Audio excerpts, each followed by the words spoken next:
I am also gonna try something a little different tonight.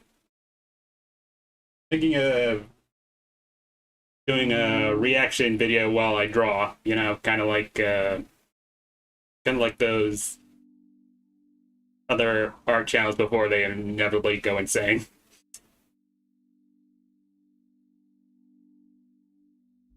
But regardless, go ahead and get the video up.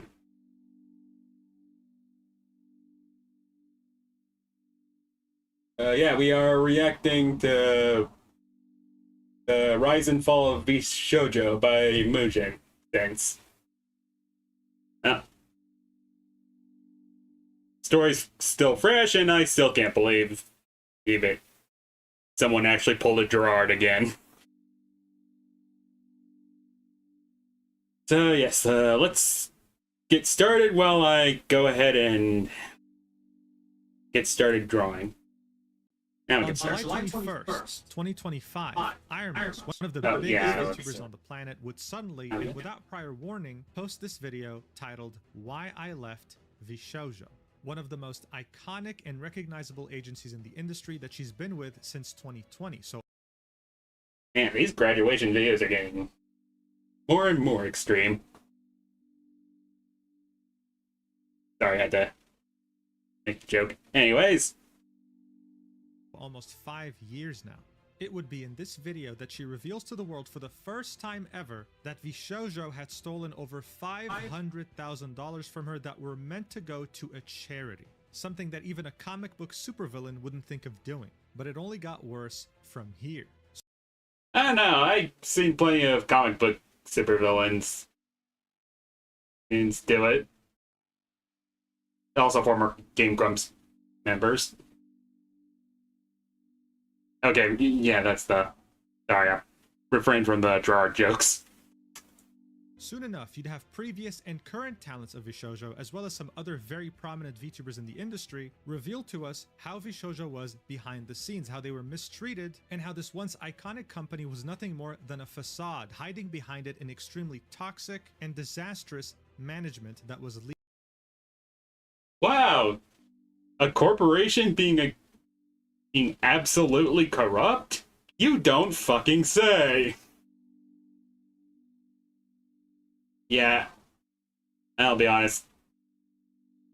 A lot of scandals like this just don't surprise me anymore. It's a mega corporation. Chances are they are going to be evil. Unless they give us some entertainment. leading it. But some of these crazy revelations, these bombshells that these VTuber talents were telling us, occurred years ago, making us revisit past controversies and incidents that this company was in and see it from a completely different perspective now with this new added context. This is why, in order to truly understand the depth of this catastrophe, I had no choice but to go back to the absolute beginning, even before Vshojo was founded, even talking about the origins of its CEO, Gunrun. And this 2-hour video is the result of that.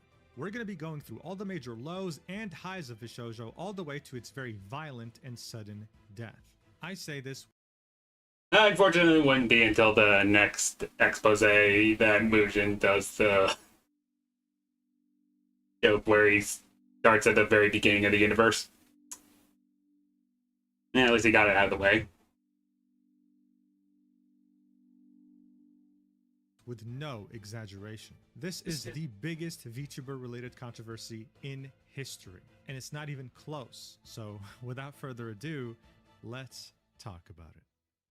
The dot-com crash was a catastrophic financial incident that took place in the US around the year 2000. You see, the World Wide Web had been introduced in the early 1990s, and early adopters would quickly understand that this was going to change life as we know it. So all of a sudden, the word internet held a lot of weight.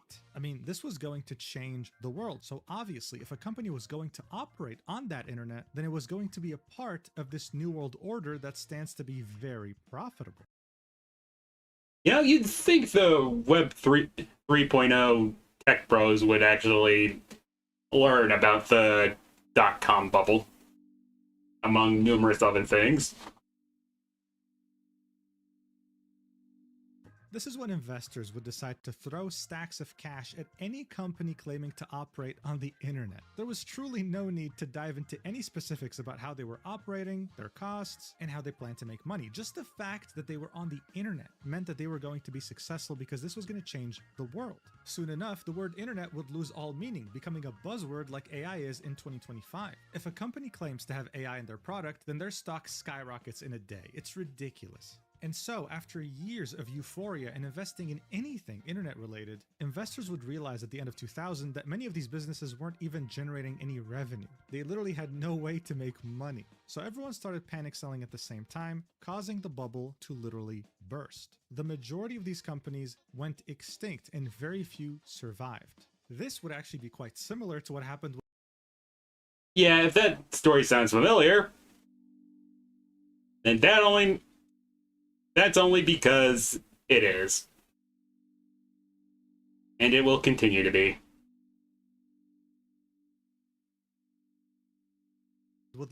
live streaming websites, although on an extremely smaller scale and not affecting any global financial institutions. I mean, have you ever heard of the website BattleCam? No? Well, that's normal, but don't bother Googling it because it doesn't even have a Wikipedia page. But at the time when it was founded in the early 2000s, it had a proper community and a sizable amount of streamers, competing against each other in challenges in order to win cash prizes. And while the majority of things related to this website were lost to history, one of the only things we still have left is a clip of Keemstar crying when he was shown a picture of how bad his balding had become. And Ah, man. Always remember, it's always morally correct to dunk on Keemstar. Speaking of Keemstar, in this now very infamous clip, he would start off his rant saying, "F this, I'm on Block TV with my hands up," referring to yet another streaming website that was lost to history. I think that was also the stream that he dropped the hard R, but yeah, I could be wrong. Yeah, but I'm probably wrong. Probably a different one. In the early 2000s, He actually did that, by the way. It just wanted to throw that out there. there were so many of these. But unfortunately, 99% of these websites would cease to exist, and many would be lost to history, except one in particular, Justin.tv. It was founded in the year 2007 and was named after its founder, Justin Kan. But initially, you couldn't even stream on the website. Only Justin could. Its entire purpose was centered around Justin and him live streaming his entire life. He called it life casting. Today, we call it IRL streaming. And when I say that he would stream... Yep, the IRL streaming shtick was older than dirt. Who knew? I wonder if this was the origin of him, like... I wonder if this was the origin of the douche bros just being a nuisance for attention. Wouldn't be surprised. Everything, I mean it. I mean, this is him sleeping right here. And during this interview, he's literally live with his apparatus that he made himself. Eventually, this trend of live casting would catch on, and Justin TV would allow anyone to create an account and broadcast themselves live to, well, a group of strangers. And as the platform continued to grow beyond anyone's expectations, in 2011, it would come up with a decision that would change everything forever. The creation of Twitch.tv, a separate website from Justin.tv that was not only centered on just live streaming, but more specifically centered on live streaming video games. But early on, after Twitch.tv had been created, the best way I could describe... Oh, man. Anyone remember the days when we were all just going to livestream.com for all our live streaming needs? It was clunky and kind of shitty overall, but god damn it. It was our clunky, shitty website.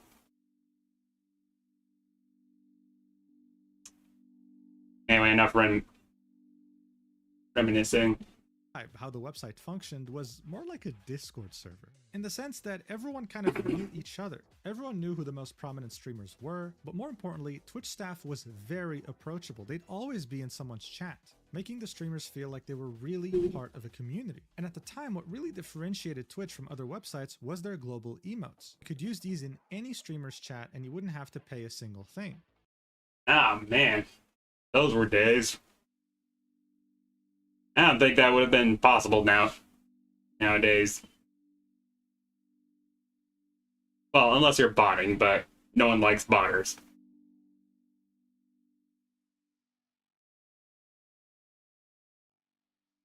But what was really interesting here is that many of the early emotes were inside jokes that only people on the website would understand.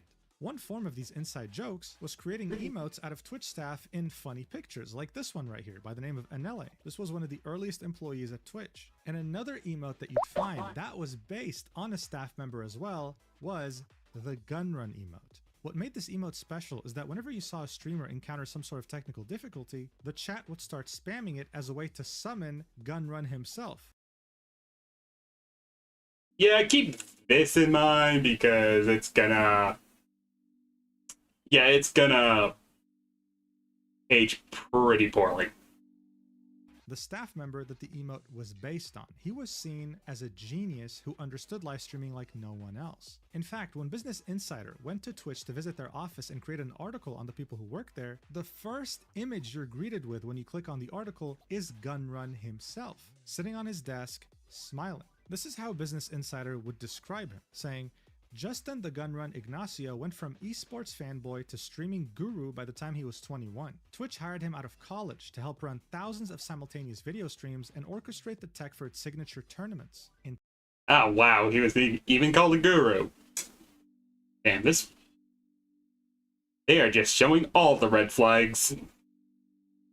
2013, Forbes named Ignacio in its 30 under 30 games list. So yeah, no big deal. This guy was just kind of a genius. He'd be single-handedly helping Twitch run these massive streams of hundreds of thousands of viewers watching tournaments from Dota 2 and League of Legends, for example. And additionally, he was in the Forbes 30 under 30 as if he needs the League of Legends to... which is a list made up of 30 people who are under the age of 30 the red flag list. Huge influence in their respective industry. Not bad for a 21-year-old. But if that wasn't enough, he was also taking Justin Khan's vision to the next level, creating a backpack filled to the brim with technology that could withstand streaming IRL at high resolution with no interruptions. He called it the Gun Run IRL Backpack. Overall, as time would go by, Twitch and its staff would get a lot of attention. Vice Design uses that thing. Calling it the ESPN of video games. It seemed unstoppable. So much so that even Amazon took notice and eventually bought the website for $970 million on August 26, 2014. And absolutely nothing bad happened afterwards. Making its founders very rich, but also ending its tight-knit culture centered around staff and streamers, transforming it into a very corporatized company. After this buyout, Gunrun would keep working at Twitch for the next few years. He would also keep developing his Gunrun IRL backpack and would create the company Unlimited IRL that sells these backpacks straight up to streamers who want to stream IRL with high quality and no interruptions. And while I'm sure his life was going good and he was achieving things that he found fulfilling, there would come a time where his life, and pretty much almost every human's life, would change forever, making many of us divert to places that we never thought we'd end up in. And that would be none other than the COVID 2020 pandemic. Yeah, it seems like every 2020 controversy seems to just spiral back to the pandemic. Well, that or Donald Trump. Either one is pretty much a pick your poison scenario. During the pandemic, many people were isolated and couldn't do much outside. This meant that for many, in order to stay sane to some degree, they had to keep themselves entertained, and the only way to do that was through the internet. This completely skewed the numbers on so many things, Genshin Impact being an example. Launching at the end of 2020 and getting so many players that it had made over $1 billion in under 6 months.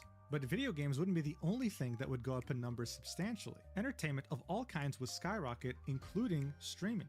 This also included a fairly new genre of streaming, which was Vtubing. You see, the pioneer of Vtubing was none other than Kizuna Ai, starting her activities at the end of 2016. Unlike Hatsune Miku, which is a virtual being run by a team of people and a corporation, Kizuna Ai was actually a person, except that person was using a virtual avatar to express themselves. And even though she was a streamer, much of her brand was centered around the Japanese idol template. She wasn't just a streamer. She could sing and she could perform. She behaved like an idol, and the expectations of an idol were laid upon her shoulders.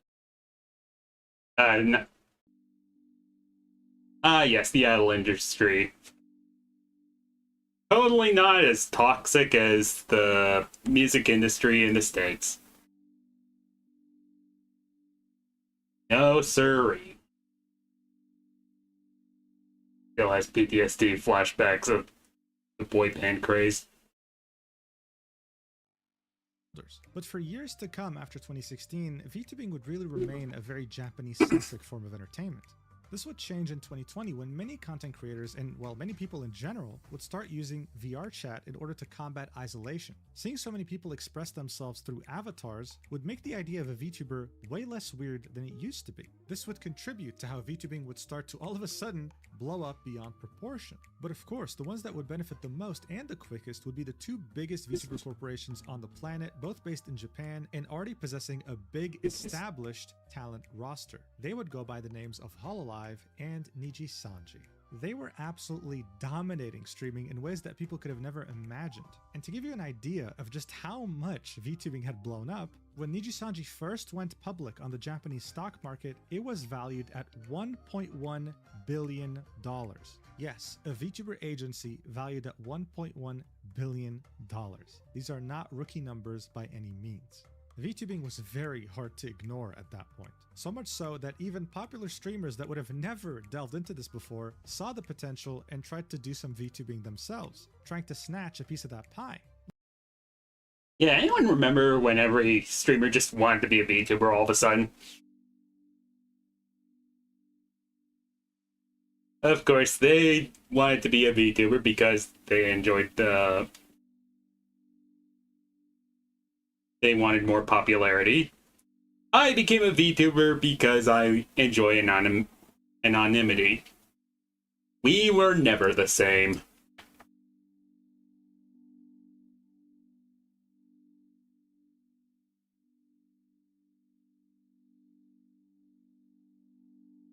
Anyway. Look, it was safe to say that by that point, there was global demand for VTubers. It wasn't centered on Japan anymore. And while that was really exciting, it also kind of came with a problem.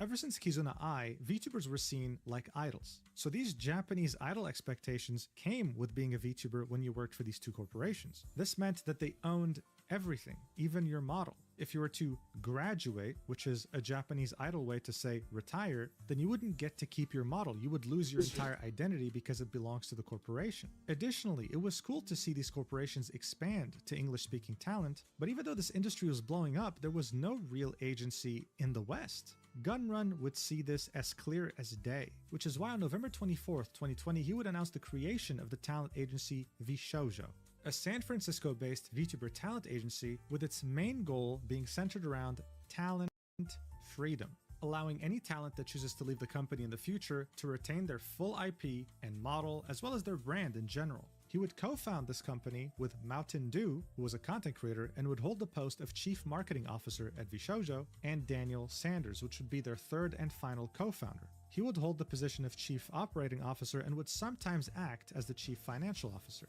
Now, what really made... And it should be noted, absolutely none of them were actually any good at finances.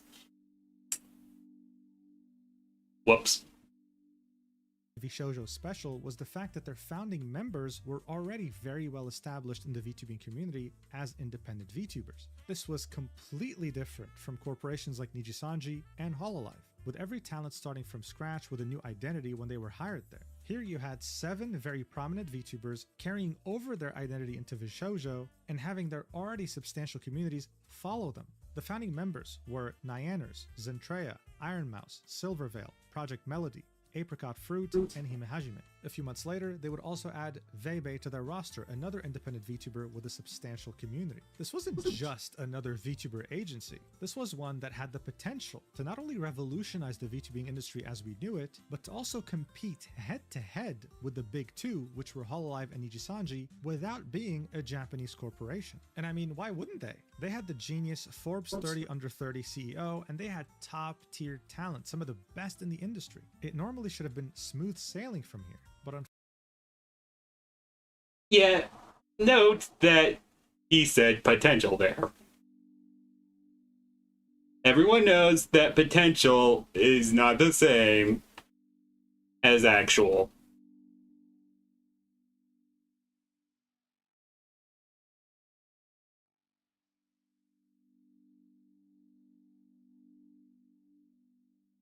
Unfortunately, barely a year after being established, Vshojo would face a monumental controversy that would significantly stain its reputation in the VTubing industry. Nuxtaku is a content creator turned VTuber that heavily benefited from the VTuber boom of the pandemic. He was also a MAGA loyalist, unfortunately. Don't worry, he has absolutely no part to play in Vshojo's downfall, other than Vshojo just screwing him over. He was one of the first independent VTubers to ever reach 2 million subscribers on YouTube, and his most successful content would be centered on collaborations, anime critiques, and of course, Mr. Beast style content in which he would donate to people on Twitch in order to get them to do challenges. His rise to fame was very quick. He practically knew everyone in the VTuber industry, and he had a very mutually beneficial relationship with Vshojo talents, collaborating with them on many occasions, and by that point be making content with them quite regularly. However, on October 20th, 2021, to everyone's surprise, he would tweet this out, saying, "Someone is trying to dox VTubers by masquerading as Vshojo. I can't say more at this time, but please share this around and be careful. They tried to dox me, but I sniffed them out and gave them wrong info, so don't worry about me. I spoke to the CEO of Vshojo and I'm trying to untangle everything. I'll update you when I can." You see, Vshojo's domain was vshojo.com, that's what they used for their emails. But there was someone impersonating Vshojo staff sending emails to VTubers under the vshojo.org domain, hoping to gain their trust and doxing them, uncovering their real names, addresses, and eventually swatting them. Now, Nux was already quite popular. He would have many people try to dox him, he already knew what to do. Unfortunately though, that doesn't apply to everyone. A smaller VTuber by the name of Saki Nightshade would tweet this out around the same time, saying, "Today may have been the most exciting day I've had in a couple of years. Holy fuck, my emotions are off the charts right now, what a day. Unfortunately, I don't think I can elaborate, which makes me extremely sad." She then goes on to say, "Alright, so what I can say is that I've been contacted for something amazing, and if all goes well, it could be truly life-changing. If that doesn't answer questions, I'm so sorry, I'd like..." Ah, man, don't you just hate phishing emails? And phishing messages. Yeah, those things have always been annoying, unfortunately. Like to not say anything else about it. So that person posing as Vshojo staff under the vshojo.org domain had sent an email to Saki saying, "We want to recruit you to Vshojo," raising her hopes up and demanding personal information, which she gave. The day after, she would tweet this out, saying, "Well, the group of people who've targeted Nyaners and leaked her info earlier have my info and sent the cops to my door earlier. They're threatening to do more. Other than the threats to leak my info, they aren't saying much else. I guess I should have figured it'd be too good to be true. Oh well, not much can be done." And we can see Nux in the replies saying, "DM me please." So that was the situation. Very messy, very tricky, and very nasty. And Saki gave out a very important piece of information. The group of people targeting her were the same people who had doxed an important member of Vshojo, Nyaners, earlier, leaking some of her personal information, but at this point we didn't know just how much. 11 days later, Nux would tweet, "The last 10 days were the most insane of my life. No words could describe how appreciative I am of you and the friends I've made here. Can't wait until I show you everything. I'm changing the game, boy," teasing something that was in the works. When the hell was it not life-changing for that dude? Ah, well, gotta get that clickbait somehow. Over the next few weeks, he would keep teasing something that was about to release, and on November 22nd, almost a month after he had received that phishing email, he would tweet out, "Recently, there was a group of doxers that have been harassing VTubers and swatting them by impersonating Vshojo. We spent the last month tracking them down. Please share this video," with the video being titled, "I caught a swatter that doxed 12 VTubers, myself included." In it, he would talk about how the email scam worked, how Saki Nightshade was affected, and then would go on to give us information that we didn't know about, which is how 12 VTubers got doxed when we only knew of 2, and how Nux had gained footage of the doxer in a call with a bunch of friends because one of those friends happened to be a Nux fan and was willing to backstab the doxer. And finally, he would specify that that doxer was facing jail. jail time, and if anyone had the same idea of doxing VTubers, they would end up in handcuffs as well. Additionally, when the video was initially posted, I guess there really is no honor among thieves.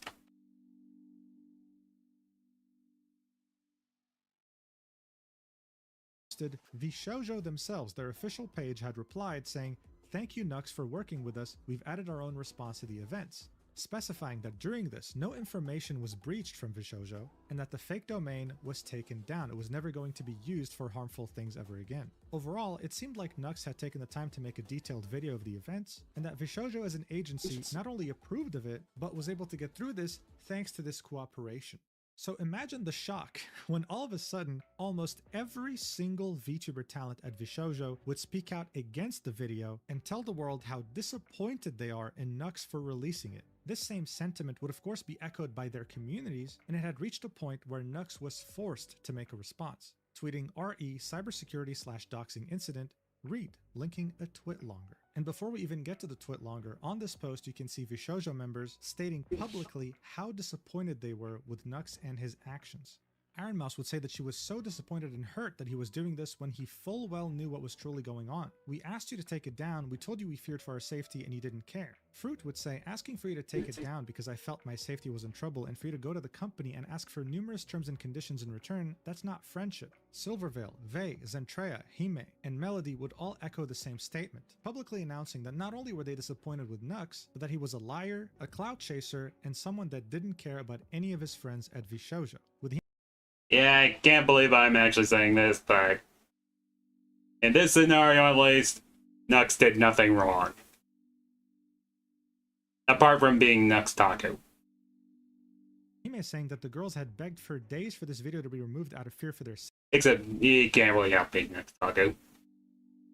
safety, and Project Melody saying he flagrantly disregarded our team's feelings and the facts our security department shared with him. But the biggest response was from Nyaners, who wrote a huge message in her Discord denouncing Nux's actions and expressing how disappointed she was with what he did, saying, "Didn't want to have to type out something stressful like this on what was supposed to be a chill Sunday and my only day off so far this week, but I do not condone the video that Nux has released where he postures himself as our savior and seemingly takes credit for pretty much an entire year's worth of painstaking work done by Vshojo's cybersecurity team. I would know that it took that long and took that much work since I was one of the people who unfortunately had to work with them, and I'm incredibly thankful for their help. Whether or not any of the information he gathered helped or not is beside the point, as releasing a video like he did about a very sensitive and potentially dangerous situation that involves me and many of my friends only draws unneeded attention to it for some quick views, when if a video were to be made about this at all, it should have been handled with a lot more care and consideration. But for someone like Nux, who has consistently used my friends for clickbait views and has done things like try to bait my friend into watching the Logan Paul Suicide Forest video on stream, and secretly recorded a private call with another one of my friends without permission and then proceeded to use said call to make a video, it's clear that our safety or feelings about any of this is not the priority. The past year was hell for me due to the situation, and it's straight up painful to see it being used in a video like this that doesn't treat the issue carefully at all. A video that he was even told not to release since it could potentially be harmful to us and many other VTubers who were targeted.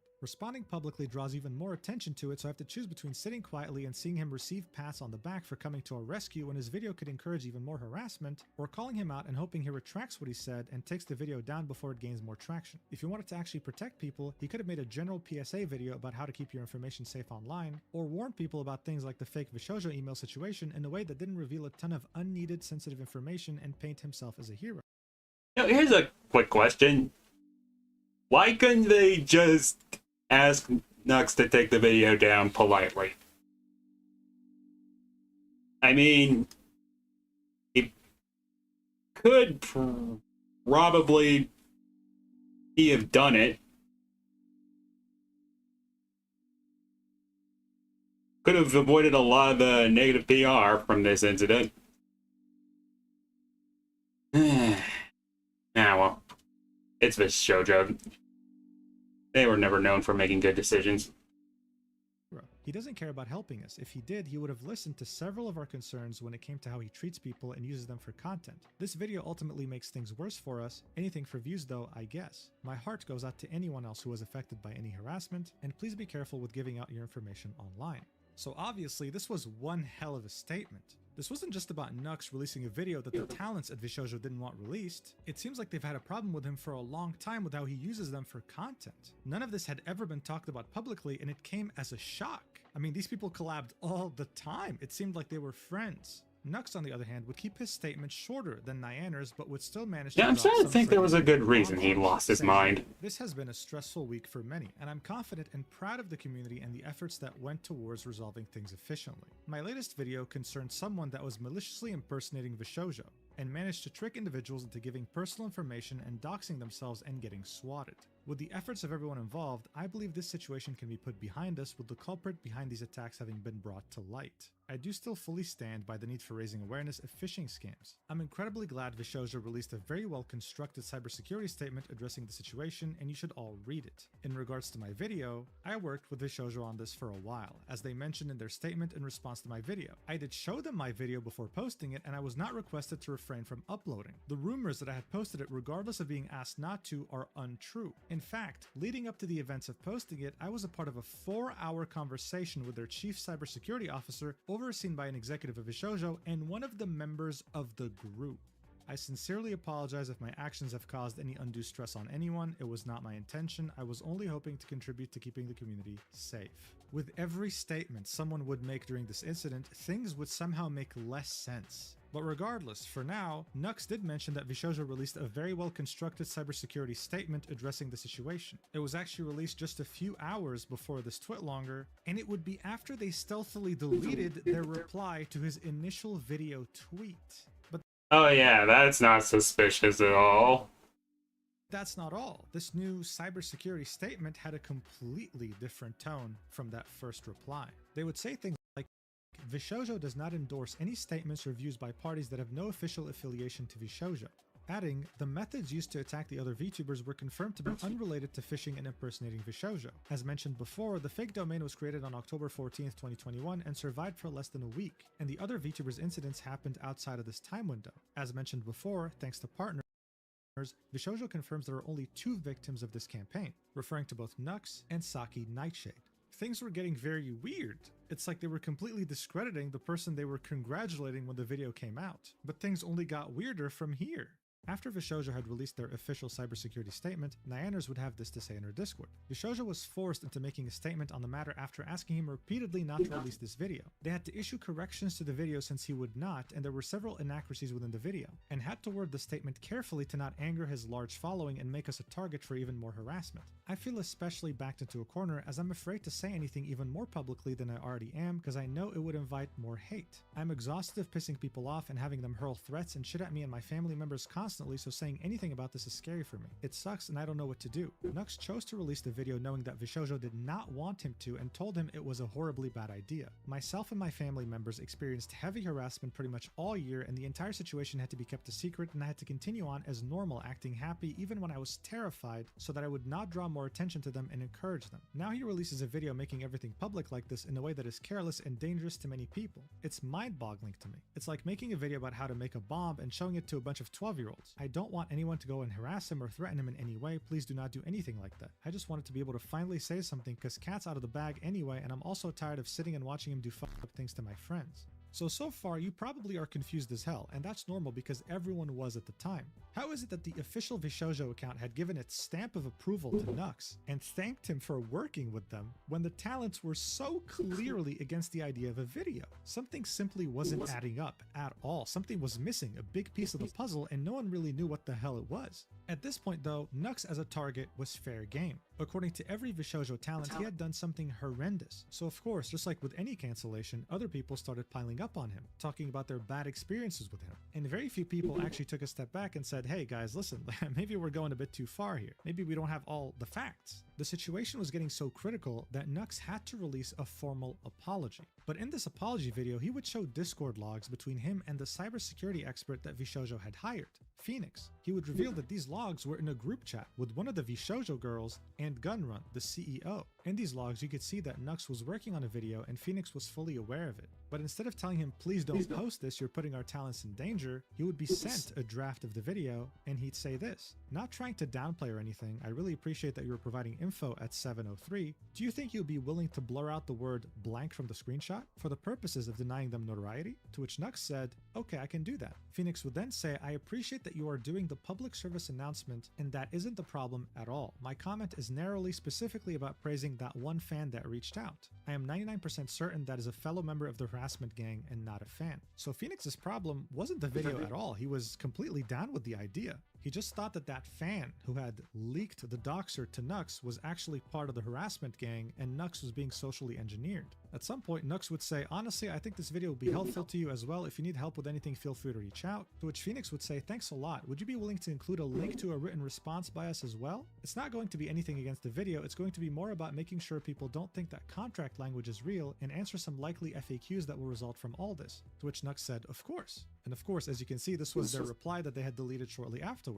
This video added even more confusion to the whole situation, because from these logs, it seemed like two people were working together, and the CEO was very well aware of it, and one of the girls that had called Nux out publicly was in this group chat seeing everything, very well aware of the fact that he was going to post this video. And thanks to Fruit leaking her DMs with Nux at some point on Twitter, she would accidentally reveal who that Vshojo talent was, and it would turn out to be Project Melody.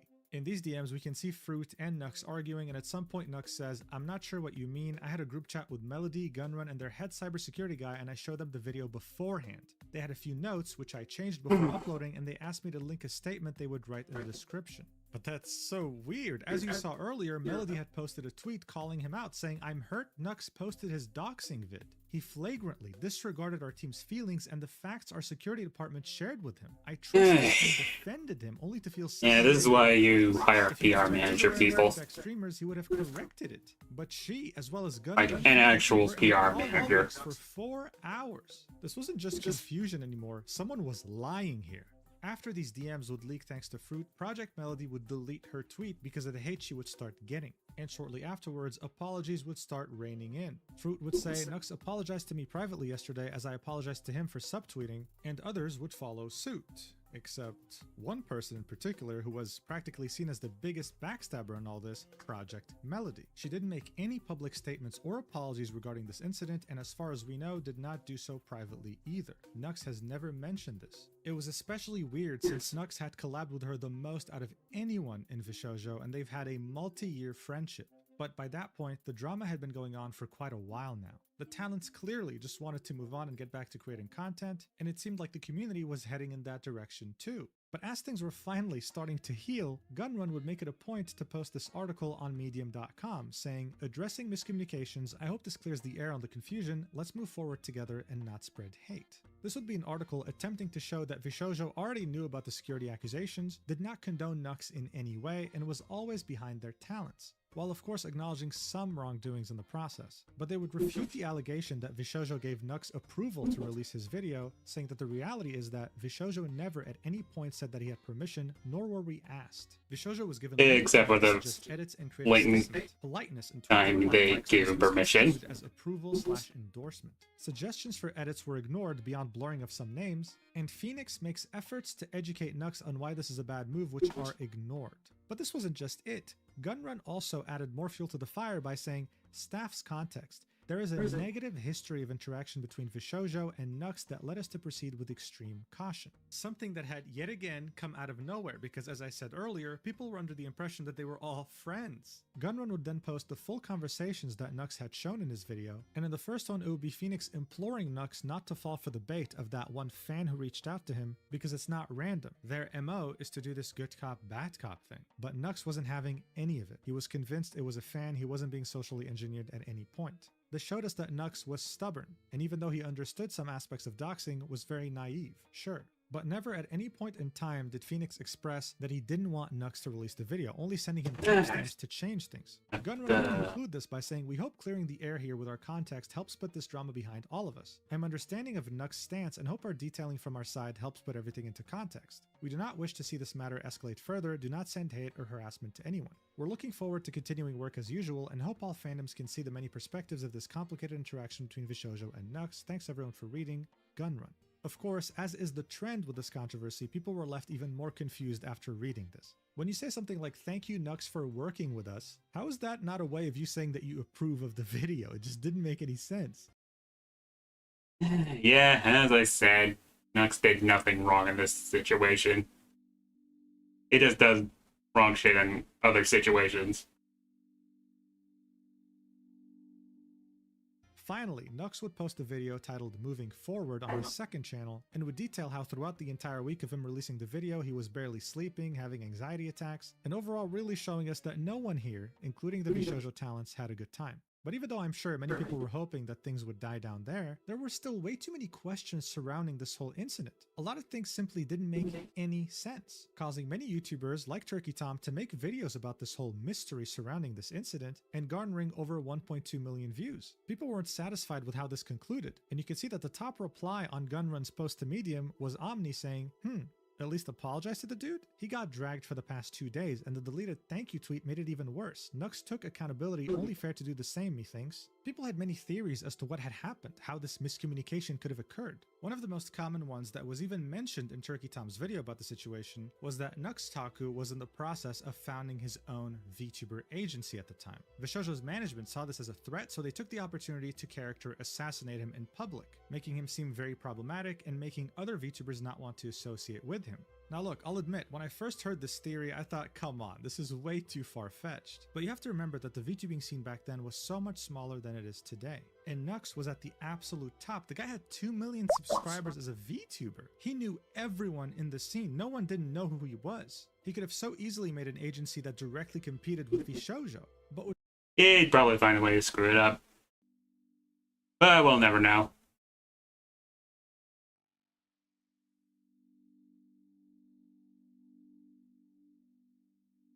Vshojo's management, as well as Project Melody, his friend of multiple years, truly stoop this low in order to take down a potential competitor? Honestly, as someone who's covered the VTubing industry for a while now, that's not even the craziest thing I heard this week. But I think if we're going to take a more realistic approach with all the evidence we currently have, then what most likely happened is that Vshojo was totally down with the idea of letting Nux post the video. This tweet was sincere. However, when management saw how much this pissed off the talent, how they were completely against the idea of this video, they did a full 180, deleted the tweet, and backstabbed Nux into being the fall guy so that they wouldn't piss off their talents. When reading Nyanner's messages, it seemed like she had a very strong negative impression of Nux, saying things like, "He doesn't care about helping us. If he did, he would have listened to several of our concerns when it came to how he treats people and uses them for content." Something echoed by other Vshojo talents when it came to criticizing him. It seemed like someone was getting some very wrong information, and maybe Nux wasn't the only victim here, the talents were too, they just had no idea. Regardless though, back then, no one really bothered delving that deep, instead preferring to go either Team Nux or Team Vshojo, with Team Nux claiming that Nux had done nothing wrong, that he was the victim here, and with Team Vshojo being convinced that Nux is a clout chaser that doesn't care about anyone but himself. That sounds a lot like the cringiest version of Captain America's Civil War I've ever actually heard.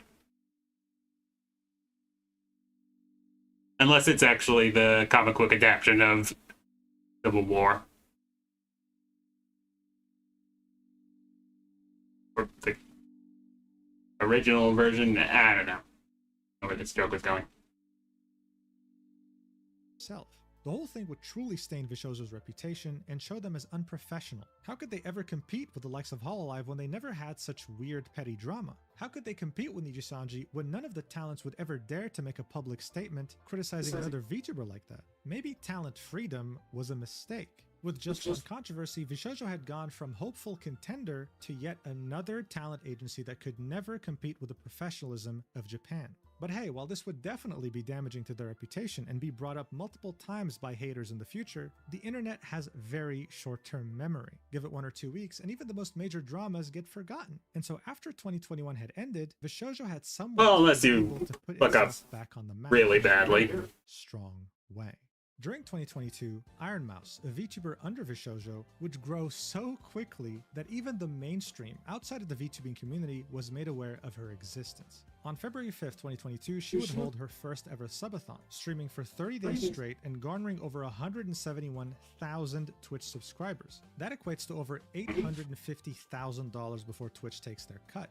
Articles like this were being written about her, saying that she was breaking all kinds of Twitch records. By that point, you'd see people who didn't even know what VTubing was hearing about Iron Mouse's success. And if you didn't, well, Vshojo made it a goal to make you hear about her and every other talent in the roster, enlisting Crunchyroll to interview every single one of them while having them talk about their favorite animes of all time. But that's not all. When it came to VTuber-related awards, the Vshojo girls were dominating, with the Streamy Awards having 5 nominees and 4 of them being from Vshojo. That's not all though, because the Streamer Awards would have 4 nominees and 3 of them would end up being from Vshojo. They wouldn't win that year, but it was still very notable. But regardless, the efforts of these talents, including Iron Mouse's very successful subathon, the Vshojo girls being nominated practically everywhere, and Vshojo's efforts to make marketing a priority ended up being somewhat of a success, because the CEO was able to raise over $11 million for the company. More specifically, during seed funding led by Athos Capital with participation from GFR Funds and Green Bay Ventures. Yes, Vshojo, a VTuber talent agency, had somehow secured an 8-figure funding round from Venture Capital, infamously known for wanting to get their money back no matter what, and also only known to invest in companies with long-term growth potential. They didn't just invest in anything, which made many believe, well, I mean, they kind of do, but Vshojo must be doing something right compared to other agencies because wow, that's very impressive. And Gunrun, of course, with this announcement showed huge confidence, saying VTubers are the future of the content creator industry. Adding, since the medium is built upon animated personas, it is more accessible and scalable than being a traditional creator, especially as the technology becomes more widespread. With the funding from I can kind of vouch for that. we are now in a better position to support and grow talent in this market with more innovative technology, extensive promotion, and the ability to assist with content creation and distribution. So this money was going to go towards specifically growing their existing talent roster, pretty much any VTuber's dream at the time. And speaking of VTubers, a few months after raising $11 million, Vshojo would add 2 more talents to its roster, marking their first major expansion since recruiting Veibe in 2021, adding both Keisan and Amamiya Nazuna to their roster. And what made these talents special is that they were based in Japan and spoke Japanese most of the time on their streams, showing us that Vshojo wasn't just interested in English speakers, they were interested in this talent-first approach globally, with Gunrun saying that this expansion will break down barriers in VTubing, and it kinda did. On her first stream after joining Vshojo, Amamiya Nazuna would get over 30,000 concurrent viewers on her Twitch stream, while Keisan would also receive just as many, if not a bit more, with her YouTube debut being at almost 1 million views today.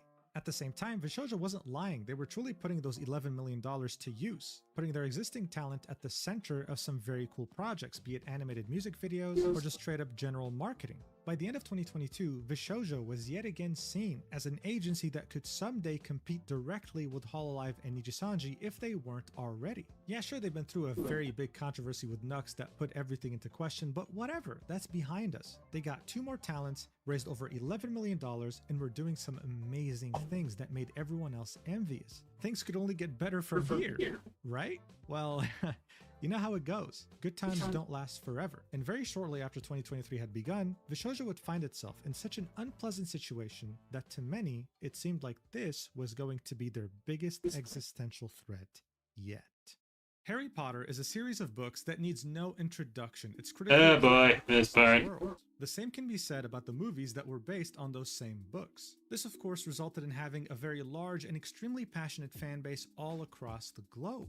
The person behind these books is none other than J.K. Rowling, and for most of her career she was loved by pretty much anyone who loved Harry Potter. Her humble background as well as her authenticity truly made it hard to dislike her. But then one day, just like many other celebrities, she decided to take the decision of splitting her audience in half by becoming political. You see, in 2011, the series... Yeah, it's always the politics that ultimately corrupts people. Seen it time and time again. Usually like to call it the Chipman effect, where either a celebrity or a micro celebrity, he ultimately decide to just get into politics all of a sudden, and everybody just hates them. Oh, also, thanks, Violet Evergarden. Oh, yeah, I better add the back to the video. Would revolt against its current regime. The result would be a civil war that would last for over a decade, destroying huge chunks of the country and spreading Syrian refugees all across the world. It would be dubbed the Syrian refugee crisis, and at a certain point, political voices in Europe specifically would start expressing that the infrastructure of their countries could barely support their current population, that they were not fit to take in so many millions of refugees, trying their best to stop them. J.K. Rowling would see this and would take the decision to use her platform to show solidarity with every single refugee coming to her country, tweeting, "If you can't imagine yourself in one of those boats," the boats the refugees were using, "you have something missing. They are dying for a life worth living. Hashtag refugees welcome." Half her audience found her to be hypocritical, saying things like, "Well, if you want refugees, then why don't you take any in your massive mansion?" And the other half was fully in support, praising her and really admiring the fact that she would use her platform for such a humanitarian cause. 5 years later, though, J.K. Rowling would take on a stance that wouldn't just split her audience in half, it would more accurately shatter them into 1,000 pieces. She would criticize an article for using the term "people who menstruate," saying, "I'm sure there used to be a word for those people. Someone help me out. Wumben, wimpend, wumid," implying that there's a word for this. It's called women, and that people who menstruate is a silly term. People, specifically the audience that supported her so staunchly during her 2015 Yeah, it was depressing to see her devolve into her honestly, she serfdom. all the way to the moon, saying things like, "If sex isn't real, there's no same-sex attraction. If sex isn't real, the lived reality of women globally is erased. I know and love trans people, but erasing the concept of sex removes the ability of many to meaningfully discuss their lives. It isn't hate to speak the truth." Over the years, she wouldn't let this topic go, and this would result in her creating a substantial amount of haters that used to be her ex-fans, ones that were particularly very loud on the internet. So on September 16th, 2020, when Hogwarts Legacy, a game developed by Warner Bros., was announced, Harry Potter fans all around the world were extremely excited because this actually looked good. It wasn't one of those crap movie games that looked like they were done on a budget over a year. The other half were very skeptical because it was Warner Brothers. Though, to be fair, Suicide Squad was kinda not released at that point, so we didn't exactly see how bad it could possibly get.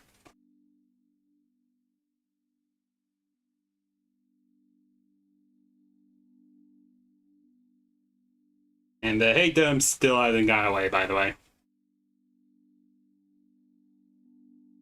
I just lost interest in this. I just stopped reading the series because I kind of lost interest. Like, it was going on for years, and frankly, I just kind of stopped caring after a while.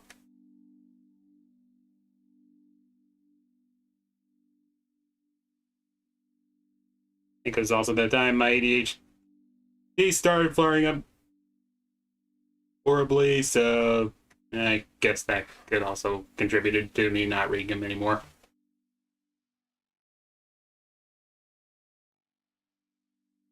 Year. You'd actually be able to explore Hogwarts here and actually become a wizard just like in the movies and the books. But when the game was heading towards its release on February 10th, 2023, those J.K. Rowling haters had another idea. This post on Gaming Circle Jerk would be one of many, saying, "A friendly reminder from your mod team that this woman is a TERF and anyone who pledges to support her monetarily is also a transphobe." TERF being an acronym meaning Trans Exclusionary Radical Feminist, a term that J.K. Rowling had used openly in order to describe her beliefs. This post was made by a mod of the Gaming Circle Jerk subreddit and drew over 4,000 comments. This wasn't the only subreddit or community that echoed these statements. And so when the game came out and actually had an astounding success, those people boycotting the game shifted their attention to the people who bought it. More specifically, people who were making content about it, helping spread the word about how good of a game it was. Yeah, I'm gonna be blunt. Gaming boycotts never work. I know that many of them start because of something legitimate. But let's face it, it's a world of capitalism, and Terminally Online are jack shit against parents who just buy shit for their kids and people who actually have jobs and shit. This is when the Hogwarts Legacy harassment campaign would begin, and you had people like this individual make an entire website where you could put the username of a streamer and it would tell you if they played that wizard game. This was taken to the absolute extreme, and here's just one example. The channel Girlfriend Reviews features a couple playing games, and the chat was harassing them so much throughout their playthrough that the girlfriend in question started crying and ended the stream. Bear in mind, this was a streamer who had a donation link to a charity that helped the LGBT directly, but these fanatics made no differentiation. And one of the people who had suffered the most from harassment and other disgusting things in relation to her playing the game was none other than the Vshojo talent Silvervale, being absolutely harassed to tears just for having played the game. Here's a clip of that in which he describes what she's been going through just for having launched that game on stream. Watch. And harassment and doxing and people doxing my friends and like so much horrible, vile things, all from streaming a fucking video game. So this wasn't just harassment. This was doxing, attempts to dox her personal information, successful attempts to maybe dox her friends. I don't want to imagine the things she was receiving in DMs, for example. And this isn't just some crying. This is intense crying. Like, she's been going through it. Of course, some of the amazing individuals who are behind this movement would see this clip on Twitter and would have some very productive things to say. Like, this is a volcano lava hot take, but this action should be encouraged. Or boohoo plus cry louder plus maybe listen to trans and Jewish people. But what was really interesting here was the approach that both Vshojo and some of its talents took when Silvervale was practically at one of the lowest points of her content creation career. Yeah, I wonder how many of these people actually retweet Eat Obvious is fund me scams from blatantly obvious scammers. Yeah, I hate to beg the people who actually donate to those things, but there's a very good chance that a lot of those GoFundMe slash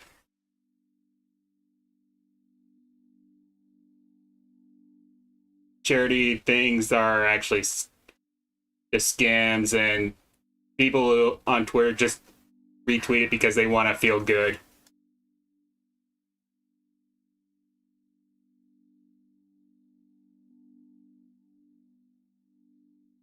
One of the only people who would speak out in support of Silvervale was actually Iron Mouse, saying nobody deserves to feel threatened and live in fear every day of their life. That is not right, specifying that there are ways to support the LGBTQ+ in positive ways, while hoping that people become a little kinder to each other. But here's where things get very tricky. Around the time this harassment campaign was taking place, Fruit, who is another Vshojo talent, would tweet, "It costs me $0 every day to be kind and accept people for who they are. So for every like this tweet gets, I'm donating $1 to Mermaids, a charity that supports gender diverse children." Seeing that no one except for Iron Mouse had said anything about Silvervale being harassed, and this was the closest thing that Fruit had said about this situation, people immediately assumed that this was Fruit subtweeting Silvervale, giving her sort of a middle finger, so to speak. Now, of course, Fruit would quote tweet this tweet 12 hours later and specify, "My twin brother means the world to me more than anyone. It means a lot to me to support and protect people like him any way I can. If there's a better transgender supporting charity to donate to, I can just switch. It's not that deep."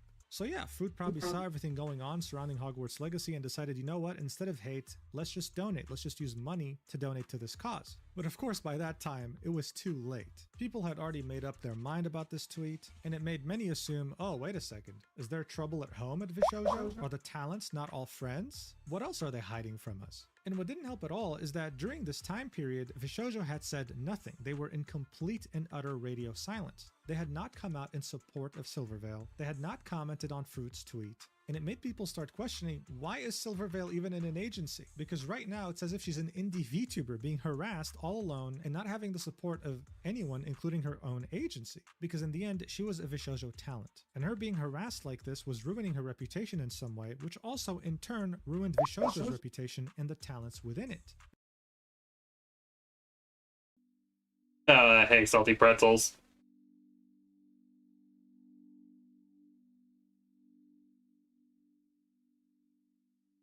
Yeah, so I'm gonna be blunt. This I basically hate J.K. Rowling and refuse to even pay attention to anything involving Harry Potter anymore. The harassment campaign ultimately hurt the cause more than it ultimately helped anything, and may actually have contributed to a lot of the transphobic bullshit that everyone now has to deal with.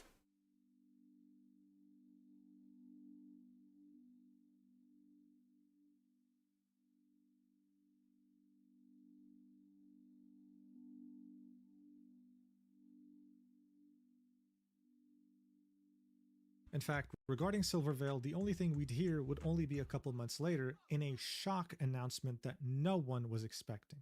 It would be Vshojo posting this on April 26, 2023, saying, "To our community, Silvervale and Vey have chosen not to renew their contracts at Vshojo. We respect their decision and want to thank them for helping make Vshojo what it is today. They will also retain their IP so they can continue as the creators you love. We wish them the best on the next leg of their journey. Sincerely, the Vshojo team." So look, by 2023, when it came to graduations, people were used to how Nijisanji and Hololive did them, which was one at a time, spaced out, with a graduation stream in which talents say goodbye. This was an absolute shock on every level, not to mention that a founding member and the first external member to have joined the company were both leaving. And as soon as this announcement had come out, they would quote tweet it with this image of her in Silvervale saying, "Indie bitches." Naturally, seeing how rare a double graduation was and seeing this quote tweet made many people question what was going on and come up with conspiracy theories. So hours later, Vey would clarify, "Since this post got so much traction and people are speculating as to why I have left and blaming other talent for it, it's nothing like that at all. I left because new contracts didn't make any financial sense to me."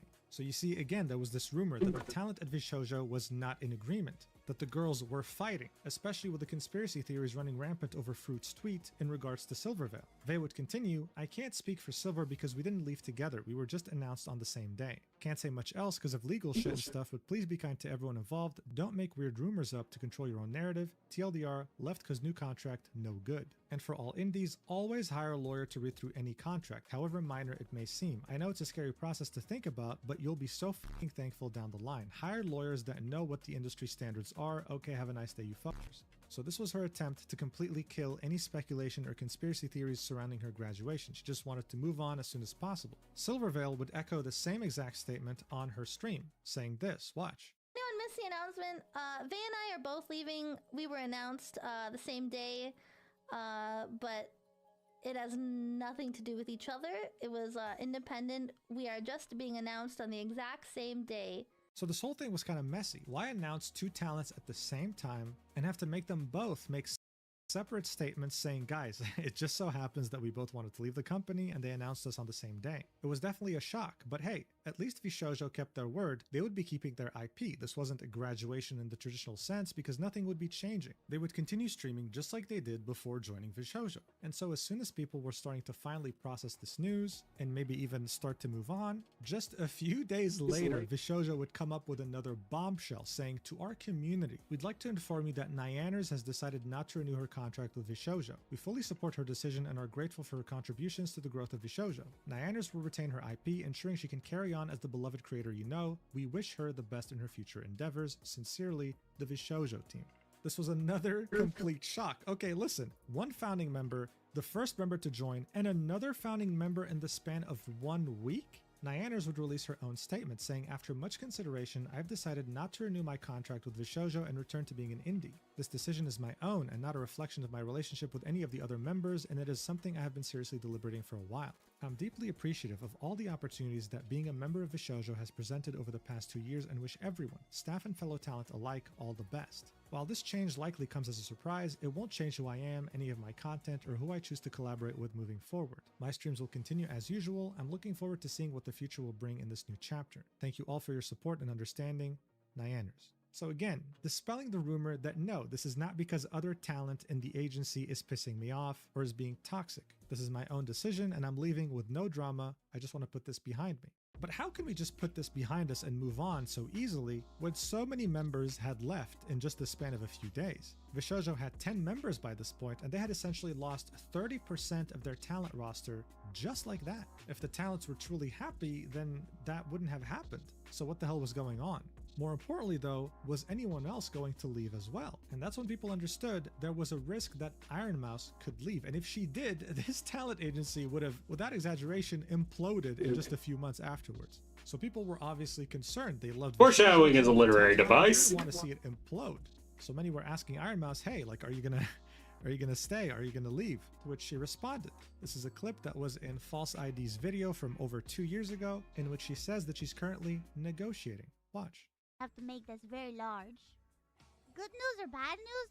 I don't know. I don't know if it's good news or bad news. Leaving Vshojo, guys, I'm still in contract negotiations. So this definitely didn't reassure her audience or anyone who was a fan of Vshojo. Iron Mouse was in contract negotiations. 3 talents had just left. If she leaves too, we can safely say the agency's not really going anywhere. So without exaggeration, it was facing an existential threat. And seeing how often people would see VTuber agencies establish themselves then literally fall apart within a few months, the same fate awaiting Vshojo didn't really seem that far-fetched. Except it was, because shortly after this, in the summer of 2023, Vshojo would begin a new chapter that would thrust it straight into its golden age, where it finally became a global contender. One could Well, say you know what they Vshojo say. started taking their first steps towards In every rise, there's always a fall.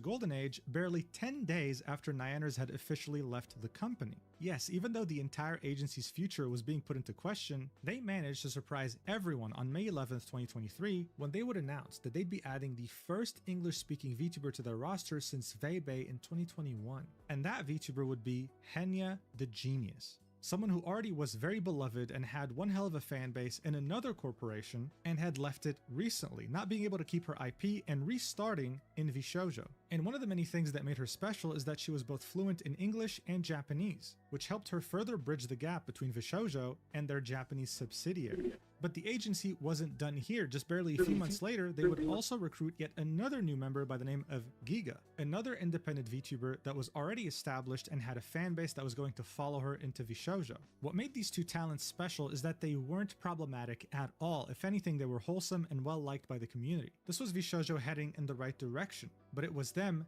barely getting started.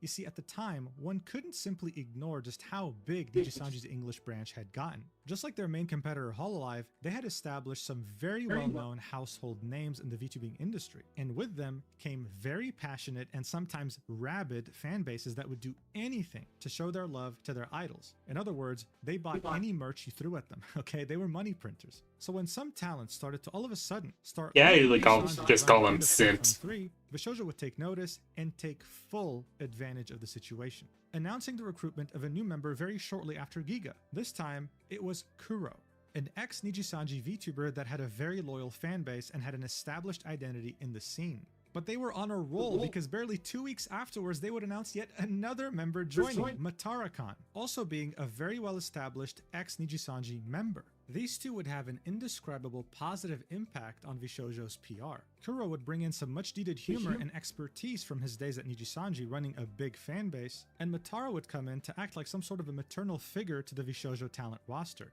balancing the chaotic energy exhibited by the rest of the roster. All this would serve as the building blocks, as the foundation to the most important moment in Vshojo's history, when they would take complete advantage of the downfall of one of their biggest competitors. On February 2024, we would witness the biggest PR disaster in VTuber history, when Talon Tatsuki, one of Nijisanji's English VTubers, would attempt to leave this planet twice, citing the toxic work culture at Nijisanji as the main reason. And instead of trying to fix or even salvage the situation, Nijisanji decided to terminate her.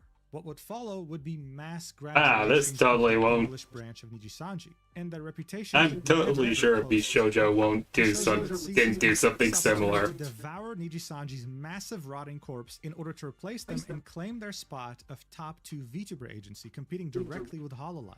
On April 2024, they would recruit Michi Mochievi, another very well-beloved and established ex-Nijisanji talent. And what would happen afterwards is the complete and full redemption of Vshojo's reputation.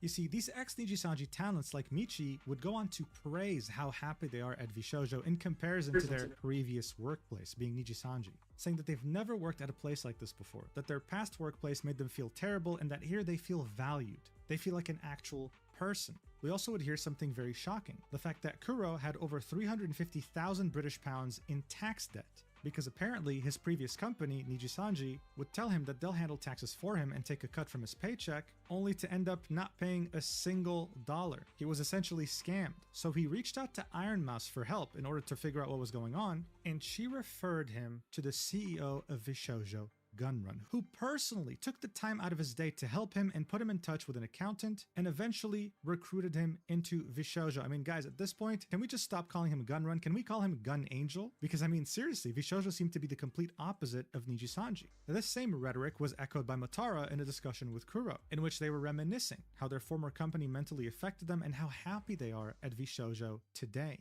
I mean, look, by that point, this sentiment was pretty common to find. People felt that Vshojo was the savior of the VTuber industry, the agency correcting Nijisanji's mistakes and treating their talent like actual human beings, with no toxic workplace and no predatory contracts. And seeing that Iron Mouse had extended her contract with them, they had essentially gone from being a company facing an existential threat to being on top of the world, and things were only getting started for their golden age. Iron Mouse would keep beating records and would get interviewed by the Rolling Stone. Keisan would audition to be in the game Yakuza Like a Dragon and would successfully manage to get in.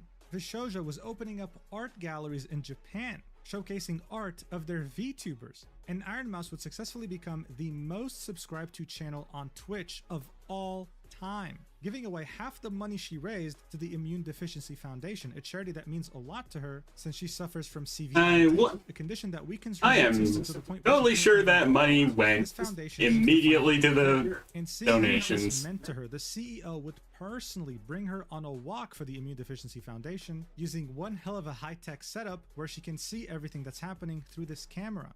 But that's not all. I mean, Gunrun would care so much about his talents that he would personally accompany Iron Mouse when she would win the Best VTuber Award in the Streamer Awards at the end of 2023. And if that wasn't enough to impress you, then maybe their global marketing campaigns would, plastering the faces of all their talents in Japan, more specifically a metro station in Shinjuku.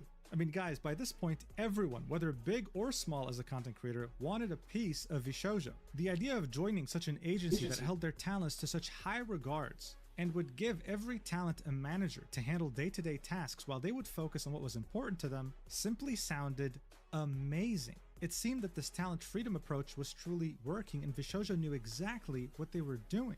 But hold your horses. I mean, this success does come with a price. Yes, there is such a thing as suffering from success, and Vshojo was about to find that out. Seeing that everyone wanted to join them, many were wondering what had happened to the audition form that was posted back in 2021. Was that simply to recruit an already established independent streamer like Vebe? Many would start making a joke that Vshojo was nothing more than a glorified Nijisanji retirement home. That, or they would just hire friends, that they were a nepotism-centric company. The problem was that this criticism didn't reach the company, it would reach the talents directly, causing someone like Zentreya to reach a breaking point, with her tweeting this out during July 2024, saying, "Heartbreaking and disheartening to see so many people pushing the idea of Zen friends only when each person I found had to work their way to the top regardless. I have other friends who don't want to join who are working their asses off and doing amazing things. I even pushed management to open auditions again finally after so long and to scout for new and upcoming people." Yeah, did they not understand that might have been the problem? That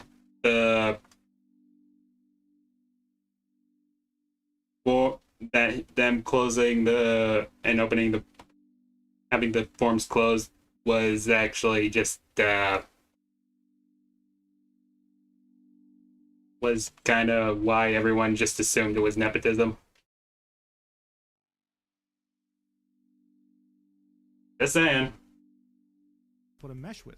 I wanted to meet new people and let the others get a sense for them as well and see who would fit into the puzzle. Then I came to a realization that even if we bring in a new person, people will claim we focused on new people instead of helping others who are halfway to success, or other larger creators be a part of something fun. Either way is a loss. I just wanted to do right and help smaller and up and coming, as well as the potential to bring someone on the rise. Management and Gunrun are working their butts off to do all of this, and now I feel as though I made a mistake in doing this. Who knows? But I hope you all still try, because I started from the bottom too and I put in the work.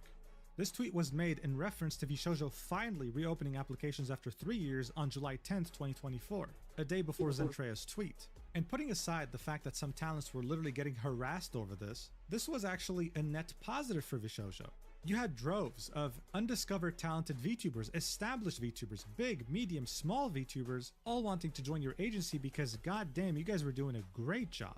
I mean, this post alone had over 5 million views, over 1,000 replies, with some very big independent VTubers commenting on it. If you hadn't noticed yet, this is what a golden age looks like. And around 5 months later, Amelie, who is a very well-established voice actor, VTuber, and singer, would make the announcement that she was joining Vshojo. This was of course huge for the agency, but at the same time, Amelie noticed that there were some replies that were fairly negative about her joining. Feeling the need to specify, this reveal has been in the works for almost a year and a half. And just to clear up any confusion, I was not a part of the auditions, but I'm so excited for the future debuts of new members. This is simply how badly people were clawing at the chance of joining this agency. She had to actually specify this. But Vshojo had made an entire subsidiary in Japan, not just for Kei-san and Amamiya Nazuna. They had very big plans for the country in which VTubing originated in. At the end of 2024, they teased 4 different Japanese talents joining their roster, this time under a wave or a team called Vshojo Nova. And by the beginning of July 2025, they would unveil it, launch it alongside Universal Music Group.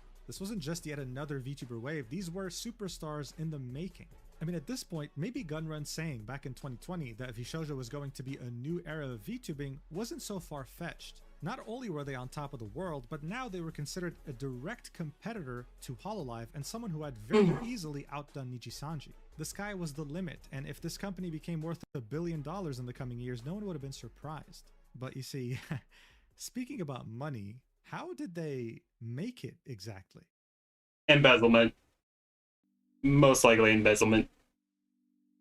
You see, this was a question that would start to be asked as early as 2023. Agencies typically took a cut of sponsors, donations, subs, and merch from talents in order to sustain their business. But Vshojo would only do so, as far as we knew, whenever they brought in a sponsor and whenever there was merch on the line, never taking any of the donations or sub money of their talents. I personally got the chance to speak with someone notable in the content creator industry, and they told me that Vshojo for them was a red flag since 2023, truly wondering how this company even functioned and made money. This Redditor right here was also wondering the same thing, and I mean, look at the top comment. It said, "I think there's a running joke about this because I swear I've seen Henya, Kei-san, and Giga all commenting, I have no idea how Vshojo makes money, insinuating their contracts are really good." I'm sure there's a really good explanation, but my headcanon is that Gunrun and Vshojo really just enjoy what they do and don't make a ton of money doing it, but live comfortably enough because their hobby is being support for the talents. But by that point, Vshojo was so well established that people who were asking these questions, who were showing these concerns, were simply called stupid and people moved on. This would of course be the sentiment until the end of their golden age, when cracks in the company would start being very hard to ignore and multiple very shocking announcements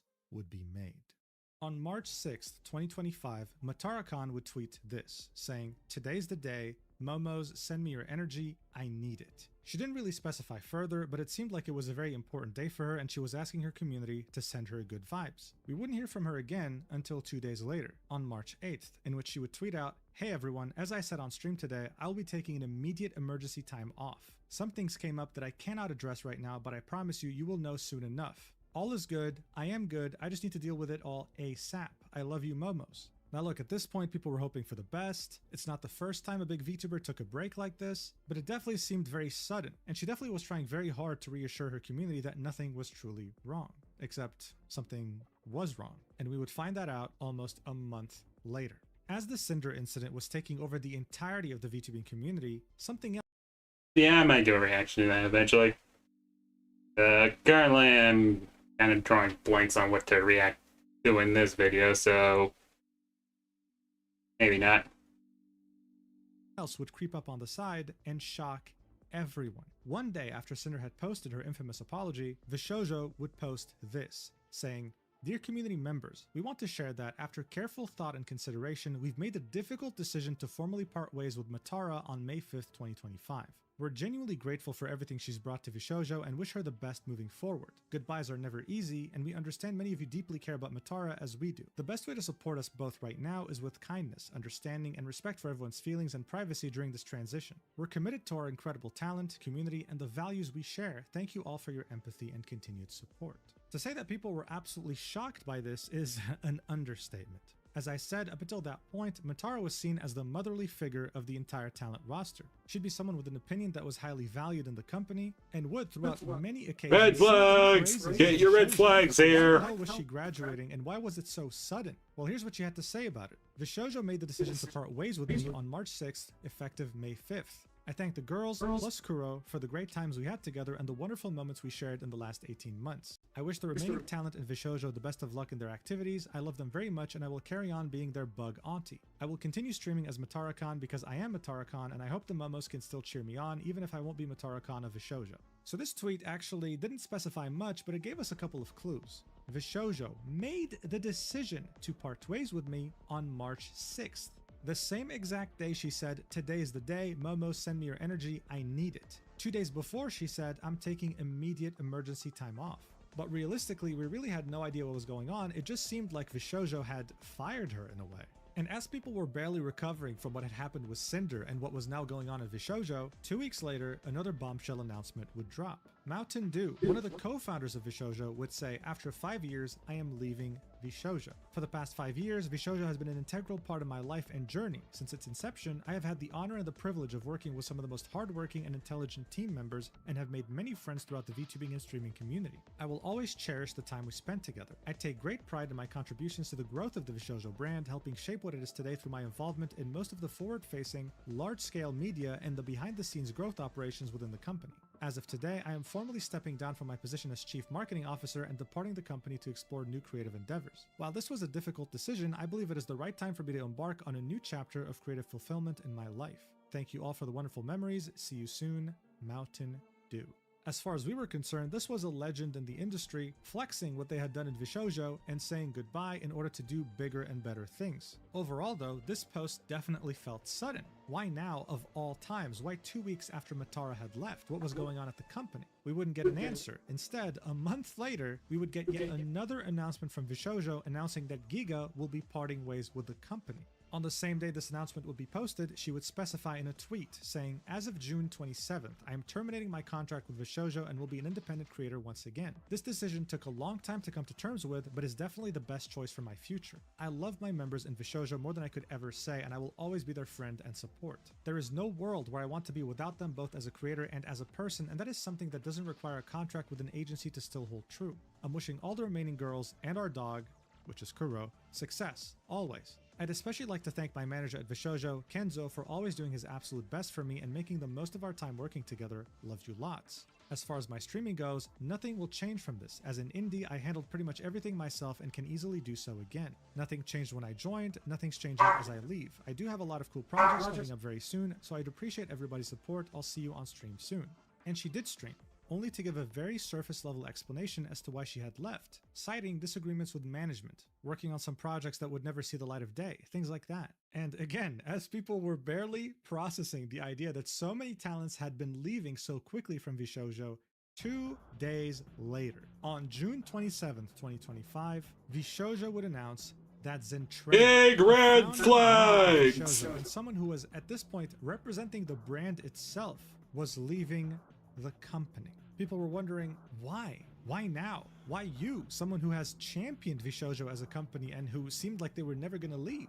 And here's what she had to say. "On July 11th, I will be leaving Vshojo for new opportunities and a new adventure. My time here was long, and I had many fun moments. It will feel like the end of the world, but know that I will always be here for all of you. Nothing will change other than where I am currently at. Thank you to Vshojo for many years and the memories. Sadly, times change and paths change, and I decided I wanted to follow my own path and do new things in life. I hope you all will continue to follow me on this adventure. I know change is scary. It's a scary thing to see something you saw grow change, but that is how life goes. We all take this walk eventually. eventually. So let's go on this adventure together. Thank you for all your continued support, and even if this is where your stop is, then thank you regardless, and best wishes to Vshojo. She would then specify further on the stream that she was doing this for more opportunities and for personal reasons. She, much like the other talents that had left Vshojo so far, didn't want any drama or speculation. And just like that, in the span of like a couple of months, 3 talents, including 1 founding member, had left Vshojo, and let's not forget that they were joined by the chief marketing officer, Mountain Dew. This wouldn't be the first time Vshojo would go through this, we saw this ourselves. But this time felt very different, especially because after a couple of weeks, even Panini had left the company after 3 years. This was the director of talent of Vshojo. So you weren't just getting talents leaving, you were also getting some pretty integral people running the company leaving as well. What was going on here? But of course, as you might have guessed, we weren't done here just yet. 7 days later, Iron Mouse would tweet out, "I'm so sorry for not streaming as much these past 2 weeks. I have been going through a lot, but I hope to get back to streaming soon." People just assumed she was tired, dealing with some symptoms of a sickness, or just overall needed a mental health break. But everyone couldn't have been more wrong in this regard. Getting slapped across the face sideways only 3 days later, when Iron Mouse wouldn't tweet out anything, but instead would release a YouTube video titled, "Why I Left Vshojo." And all you really need to understand the gravity of the situation is listening And to there's the bombshell. Watch. I am leaving Vshojo. Unfortunately, I recently found out that for the past couple of months, I have been misled by Vshojo. With the information that I currently have, I believe that I am owed a significant amount of funds, which I have not been paid. And most importantly, the thing that hurts me the most is that the Immune Deficiency Foundation, which is the most important charity to me, and also the reason why I'm here today, is owed over $500,000 from Vshojo. So not only was she not getting paid by her agency, but they were withholding $500,000 from her that was meant to go directly to charity. She had trusted them to make the payment on her behalf, and they didn't. That's something a supervillain would. Yep. Vshojo ultimately went full Jirard. Never go full Jirard, people. Do. In the rest of the video, she would go on to introduce herself again to anyone new that was watching, describing to them just how important the Immune Deficiency Foundation is to her, how they saved her life, and how she started streaming due to her condition in the hopes of simply finding friends, never thinking she'd grow this big. She also reveals that she's speaking to an attorney at the moment. She can't really reveal everything just yet, but what she can say is that around the time she was renewing her contract, when she was having second thoughts, Gunman would push this idea on her that the company needed her to succeed. That if she were to leave, Vshojo would fall apart. Now, yes, to an extent, that is actually true, especially after Nyaner, Silvervale, and Vey had left at the same time. But this resulted in her ironically feeling trapped in an agency that claimed talent freedom. She wouldn't be able to leave because she felt responsible for both the company and the talents that she loved very much in it. It was simply tragic. And then she would specify that she wasn't giving up. She would start a new fundraiser on Tiltify, and the cool thing about Tiltify is that they receive the money, the creator doesn't touch a single dollar, and they then send the money to that charity on their own. Within just a few hours, Iron Mouse had raised tens of thousands of dollars, absolutely eclipsing her initial $10,000 goal, with the entire VTuber community backing her up and encouraging everyone to donate. Soon this news would spread like wildfire. Iron Mouse, one of the biggest streamers on the planet, was scammed $500,000 from her agency that was meant to go to charity. The Pandora's box was officially opened. Vshojo was fair game. And when it comes to internet drama like this, once it rains, it fucking pours, baby. And now you had many people come out with their grievances that they had with the company. Like this music composer here saying nowhere near what Mouse is going through, but for the past year, Vshojo has been habitually late in paying me commissions, sometimes leaving thousands of dollars of my invoices unpaid for months at a time. I tried to be patient, but knowing they were stealing charity money from Mousy while this was all happening makes me sick to my stomach. Another music artist would quote tweet this and say, I have thousands of dollars of unpaid work from them too. Had to chase people down just to make sure my friends got paid. They even hire someone to help with music stuff, but I ended up managing everything while they got paid for my work. This had gotten to a point where it was so ridiculous that Iron Mouse had to make a statement saying any artists/musicians that worked with me through Vshojo and never got paid, please contact me ASAP so I can get you paid, I'm so sorry. It turned out that the financial problems of Vshojo weren't just related to talents, they were related to everything. Around that same time, Zentreya would also tweet this out, saying, in all seriousness, I know Vshojo had times where they would take forever to process a payment out to artists when they worked with me if the payment was through Vshojo and not me. I just want to make sure that if you were one, you were paid. Contact me on what project, I'm so sorry. Very shortly after Iron Mouse had released her video, both Kuro and Michi would take Vshojo out of their names on Twitter. As this was all happening, a well-known Japanese media personality would tweet this out, and it would end up being a bombshell, saying, this person moved from a VTuber company to another as a staff last year, bragging about his new income. He thrusted me a few of his business cards to give to my good contacts. I found the action obnoxiously rude, but maybe he was too young and friendly to know better. Then the motherfucker wanted to meet up for tax advice because I'm a native in Japan and I hire an accountant. I was asked to have dinner in his area, which was quite far from me, splitting the bill. That day I got convinced I didn't like the guy. Yet because I loved the talents he worked with, I was only secretly hoping he would lose his job one day. Recently, I heard from another creator that he was showing photos of VTubers' real selves while revealing their personal info like marital status. I now wanted to find a way to warn other employees. Today I've learned the most despicable shit the company has done to their talent. Don't know if he's involved with it, yet all my personal grudge is nothing compared to such betrayal. Sometimes, unfortunately, managers or agencies can be the talent's worst enemy. Please always support the talent first. So here Shibuya Kaho was pretty much saying that there was someone who worked at a noted VTuber company, we can only assume it was Nijisanji, was then hired at Vshojo, and that person was very careless with some of these VTubers' identities. Something extremely taboo, seeing that these VTubers valued their privacy above all else. I mean, they're VTubers for a reason, right? But even though that was despicable, she would still say that this is nothing compared to what Vshojo had done by stealing $500,000 from Iron Mouse that was meant for charity.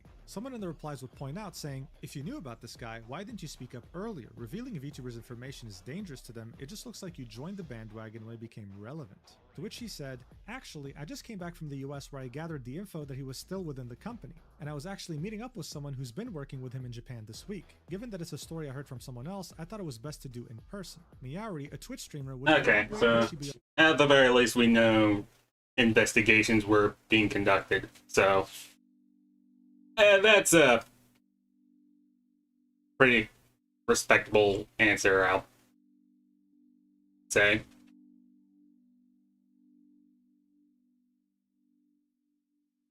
Kaho had said, saying, speaking of Vshojo, I remember one anime expo, I was at an after party and a certain someone was trying to flex how he could arrange private meet and greets with the creators behind the models. Never sat right with me because do these creators even know you're exploiting / treating them like party favors? Zentreya, who cares about her privacy so much that she literally uses a text-to-speech voice in order to communicate, would find out about this and say, someone who worked with Vshojo was giving out info? What the fuck? Are we so fucking serious? She then tagged Gunrun and said, dude, what the absolute fuck? I wasn't aware of this and I am assuming the others weren't either. Did you know? She would then edit the post and say, reading, it was Japanese side and it's so fucked, dude. It still stands and I personally don't even know what all happened behind the scenes on the English side. I just followed so blindly, leading Vshojo thinking it's all cool, man. F me for being stupid. Obviously the community shared her shock, but also emphasized don't blame yourself, you didn't know. Even Mountain Dew, who used to be the chief marketing officer of Vshojo and one of the co-founders, would say, nah bro, what the absolute fuck? Tagging Gunrun on Twitter. Things were devolving, and they were devolving very quickly, with all of these events barely happening within the span of 24 hours after Iron Mouse had posted her video. Now, seeing that Keisan was in a different time zone, she woke up to absolute chaos. But she wasn't just going to simply sit by and watch all of this burn. She immediately announced a livestream at 9 PM Japan time, with a thumbnail being, we need an explanation, please answer Vshojo. In it, she would do the unexpected and bring on the CEO of Vshojo Japan for a discussion, giving him the avatar of a rat, saying Vshojo Japanese CEO for now. Okay. Translated the entire that's actually pretty awesome.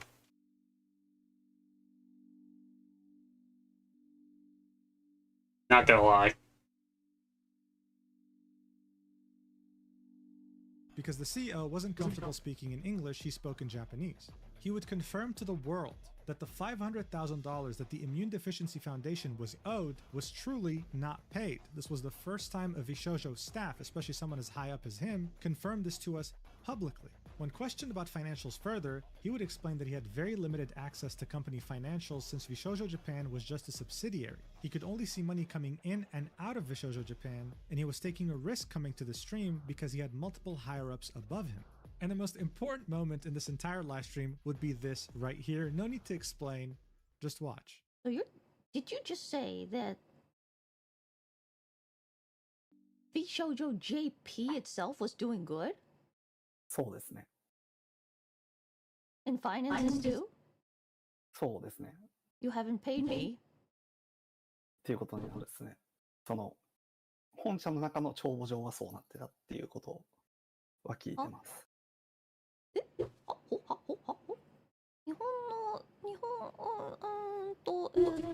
もタレントに1円も払われてない状態っていうのを把握しておられたんでしょうか？そうです。はい。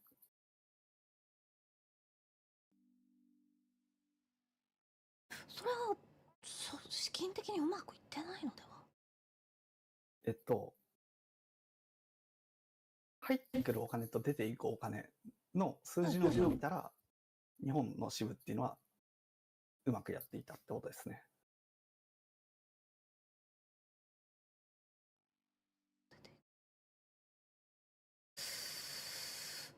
出ていこうかな。入ってきたお金。I quit Vshojo today. はい。はい。Vshojo 辞めます今日。はい。はい。31日予定でしたけど、今日辞めます。So she quit live in front of the Japanese CEO's face, in front of tens of thousands of people, revealing that she was planning on quitting boy. first because That is humiliation. I don't even think I could actually think about.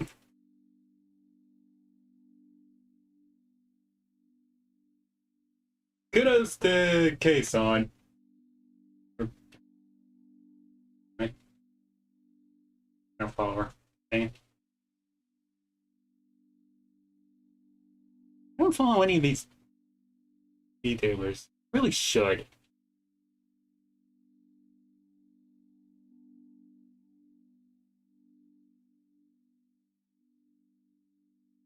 September 2024, an amount of money that was in the 6 figures. During this call, he also specified that his salary was slashed in half and that there were talks about separating Japanese Vshojo and English Vshojo wallets since the Japanese side was doing so well. But again, since it was doing so well, how come K-San and other Japanese talents weren't paid for so long?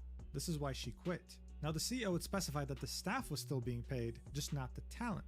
And to clarify any confusion, Legal Mindset, who is a reliable lawyer, would say another note from K-San's stream regarding staff being paid first, they had to pay the staff due to clear labor law violations if they didn't pay full-time staff.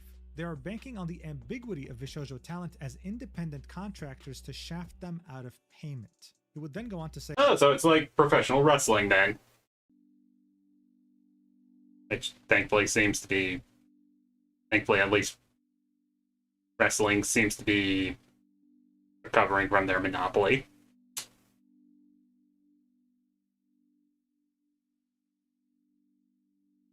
Overall, K-San's stream shows US Vshojo leadership aiming for bankruptcy as a solution to discharge unpaid payments to the talents as independent contractors. Now is the best time for VTubing industry to challenge this insanity and establish that VTubers are true employees. So now we just went from them stealing $500,000 meant for charity to not paying their talents to try to legally squirm away from paying their talents money that they're owed. As this entire chaos was unfolding, Michi would go live to talk about what was going on.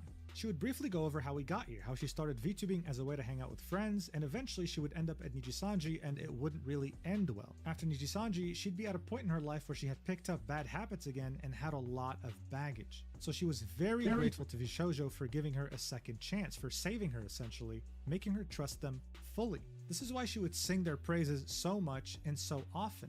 Something that she says she feels embarrassed by now that everything has been unfolding. Finally, she announces that hindsight's 2020. Also owe her a significant amount of money. She then says that of course there are other things, but she can't discuss them right now due to legal reasons. Amelie would join Michi in announcing that she will be terminating her contract with Vshojo effective immediately and will be returning to being an independent VTuber and content creator. Kuro would also go live to talk about his experience, and he'd say that the first year at Vshojo was amazing. The contract was amazing, and it was a complete difference to the first company he worked for, which was Nijisanji. He would then say that the second year got more weird, more disjointed, less collabs between the talents at Vshojo like the first year, and overall, the vision wasn't as clear as it used to be. To him, Vshojo began being a company with a lot of empty promises. But the reason why he and other talents didn't leave is because they would have many meetings with Gunrun and important staff, explaining their grievances and being told, being promised that things were going to improve. And they trusted them. Unlike other companies they worked for, they had the CEO listening to everything they were saying, telling them that don't worry, we'll take everything into account. But just like the other talents, this trust that Kuro Yeah, the classic we're a family shtick. He also hasn't been paid since September 2024, and that he had only received the funds for the merch that he sold during his debut in 2023 in June of 2025, and only because his manager pushed for it so much. Obviously, that is crazy.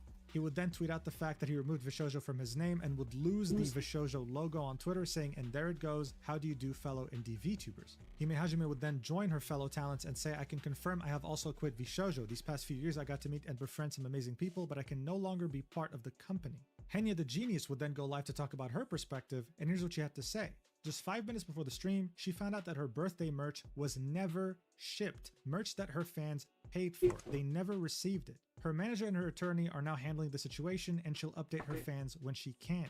She's of course officially leaving Vshojo, and the situation has been very heartbreaking for her. And just like the other talents, the company owes her a significant amount of money that they've delayed for a very long time. One could guess that it was since she joined almost. Just like with Michi, Vshojo gave her hope again. She almost quit VTubing, but here she felt like she had a second chance. She trusted them deeply. But thankfully, even though she was backstabbed by this company she trusted, she will be continuing VTubing as an independent. But this wouldn't just be talents currently at the company, this would be also ex-talents that would finally be able to talk about their grievances with Vshojo. One of them being Silvervale. She went live to talk about it, and I mean, just listen to this clip, it'll tell you everything. This is her talking about what happened during the whole Hogwarts Legacy controversy, and how as she was being harassed, she got on a call with Gunrun. Watch.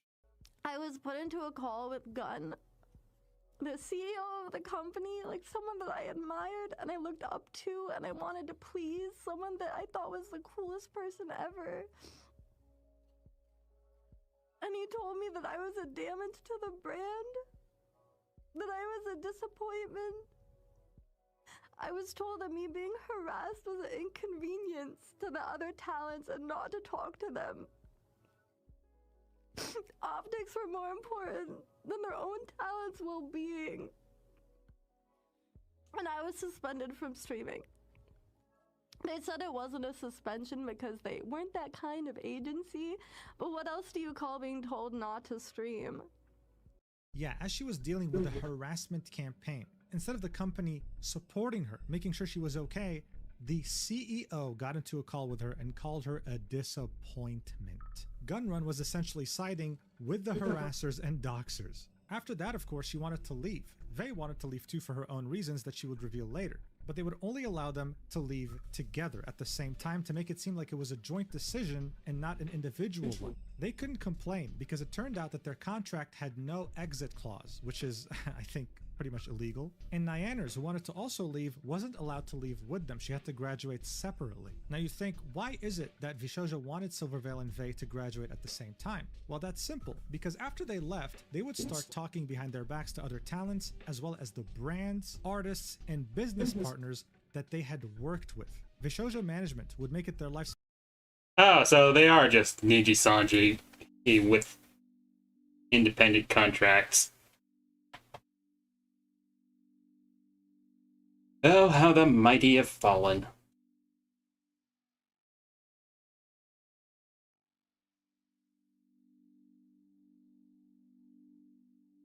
Mission to slander both Silvervale and Vey to make it seem like they were problem childs. Like the reason why they left and the reason why they got into so much controversy was their problem, not Vshojo's. It was disgusting. But even after leaving, Silvervale wasn't done with the trauma of Vshojo. She said that the threat of Vshojo suing her haunted her for a very, very long time. Because at some point, before she even graduated, she had mentioned in her Discord that she was stressed and needed to cancel the stream. Her lawyer was immediately contacted by Vshojo after she had posted that message, and they threatened to sue her if she just hinted that she was leaving or was unhappy at all at the company. She constantly felt watched and felt like she had to be very careful of what she said at all times. This wasn't a company who put talent first or valued talent freedom. This was a dystopian, nightmarish agency. People felt so sorry for Silvervale because she's had to keep this to herself for years, not able to ever talk about it. She said this was the first time she felt like she could start to heal now that she was able to talk.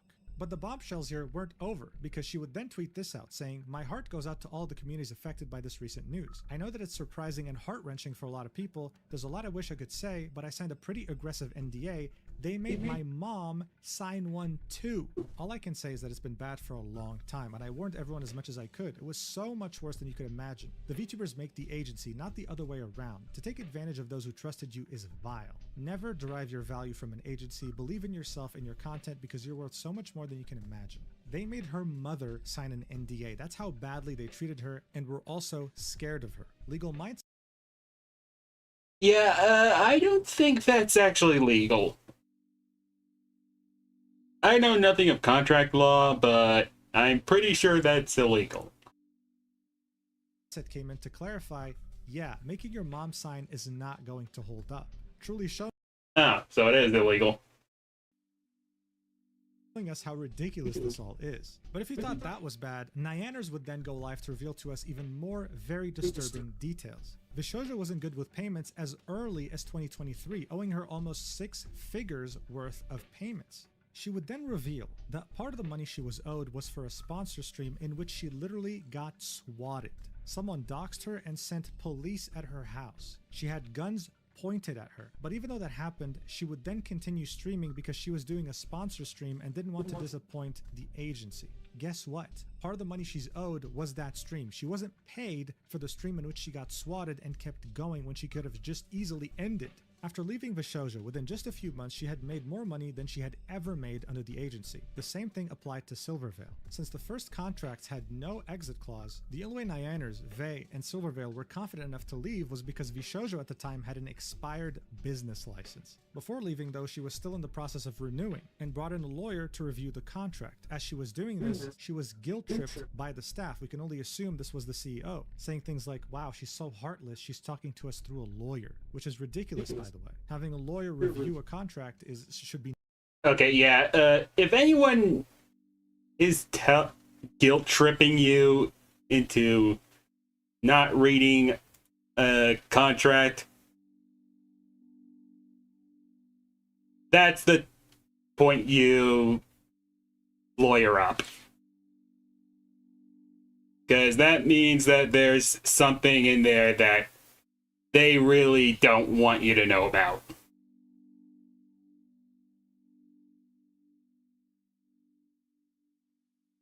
That is a fact. Companies are never going to be family.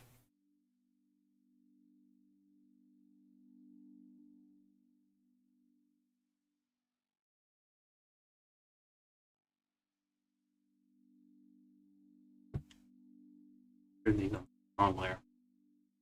Ain't gonna do that.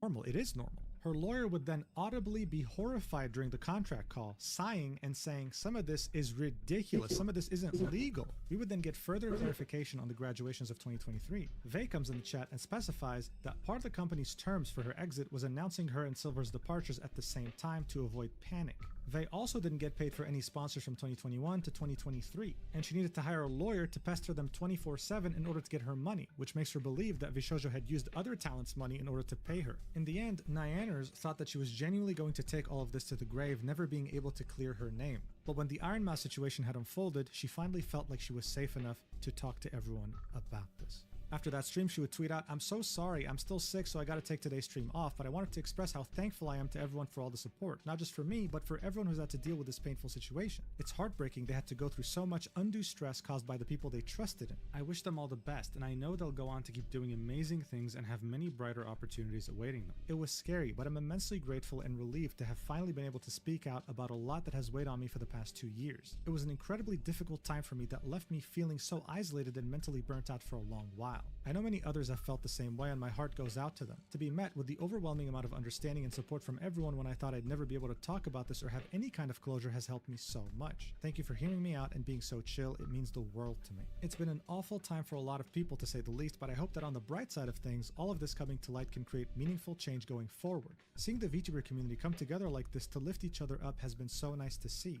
Please send the former Vshojo talent and everyone affected by this all the love you can, and please donate to the Immune Deficiency Foundation. Thank you guys for everything, and let's look forward to way more fun times in the future." Nyanners and Silvervale were finally able to clear their names, and Veo was able to chime in as well.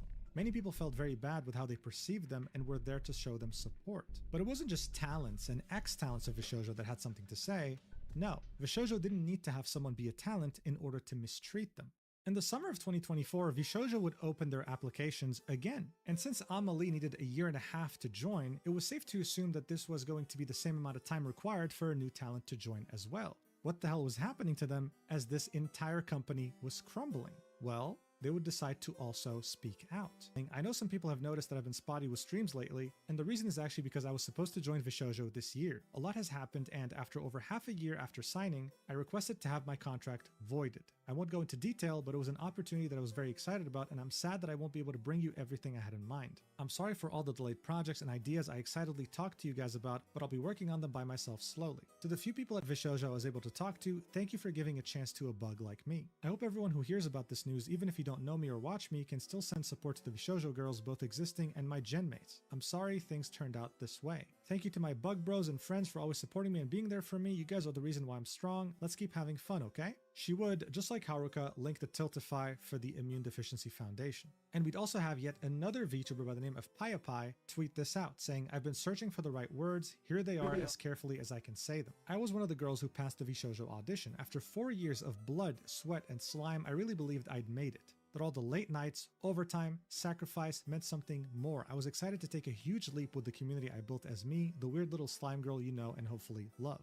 But after learning what happened with Mousie's charity funds, I couldn't in good conscience move forward with my contract, and it all came crashing down. That was the final straw. We were promised support, stability, and financial compensation. I was so excited to join a company I believed in and that believed in me, but it became clear that many of these promises wouldn't be kept. A lot of us are now left shouldering the costs of decisions we didn't make.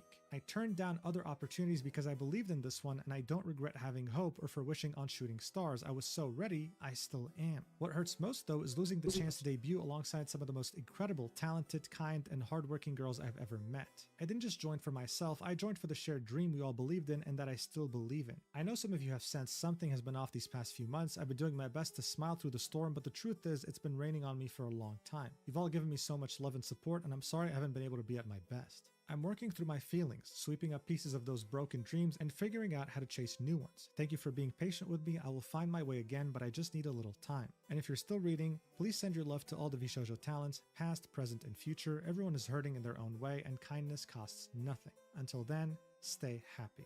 Absolutely heartbreaking. Unfortunately though, the heartbreak wouldn't end here because there was yet another member by the name of Phoebe-chan who found themselves in the same boat. Saying, "I needed extra time to gather my thoughts before saying anything, but I was one of the undebuted Vshojo talents who passed the audition last year. Please be gentle towards those affected," linking a YouTube video titled "My Experience with Vshojo." She would also echo the same things as PiePie, saying that she had worked so hard to get to this point, and it is just so heartbreaking to see it all fall apart within the span of a day. It's just a stab to the heart when you see people who were so hardworking and patient get so close to bearing the fruits of their labor and not able to even enjoy them. This would also happen to the 5th and final member that was meant to join Vshojo. As far as I'm aware, there were 5 of them. She went by the name Tori Oriane, but her story was a bit more unique than the others. You see, Vshojo had for some reason implored her to completely abandon her identity, to start from scratch with a new model and new name in Vshojo. That was kind of counterintuitive when it came to talent freedom, but she accepted. I mean, she wanted to be in this agency that signified success for her. She'd be strung along for months, being told that they were working on her debut, working on her model, working on her assets, when in reality they were doing none of that. She only found out recently that this wasn't happening as the company was imploding, and this was with the mindset that she was abandoning this account, so she didn't put as much effort into this, thinking that she was going to start anew in Vshojo. This company stole $500,000 in charity funds and, with no exaggeration, ruined the hopes and dreams of 5 people that had so much potential. That is criminal. But as you might have guessed, those 5 talents were not the only ones who got screwed over by Vshojo. You even had the very well-renowned VTuber Mint Fantôme host this, saying, "My experience with Vshojo, sorry to add to the discourse, but I'd be really appreciative if you would listen." In it, she would say that her interactions with Vshojo started when she would make a podcast with Matara. Even though she wasn't a member, she did collaborate on merch, but didn't receive a single dollar from it. When she met up with Matara in Japan, she told her that she was feeling lonely, that she wanted to join a group or a company. So eventually, she came up with the idea to pitch an idol group to Vshojo, and Gunrun was supportive. And Vshojo would audition 2 other people. These would be completely separate from And the not 5 gonna lie, I would people. totally The have problem, though, is that the debut kept getting loved to She see tried to be that. as patient as possible in the beginning, but then it just became ridiculous. Another merch drop would happen, and again she would receive $0 from it. And that, technically speaking, throughout the whole thing, she was actually a Vshojo talent for over a year, even though no one really knew about it publicly. This was, of course, again, tragic.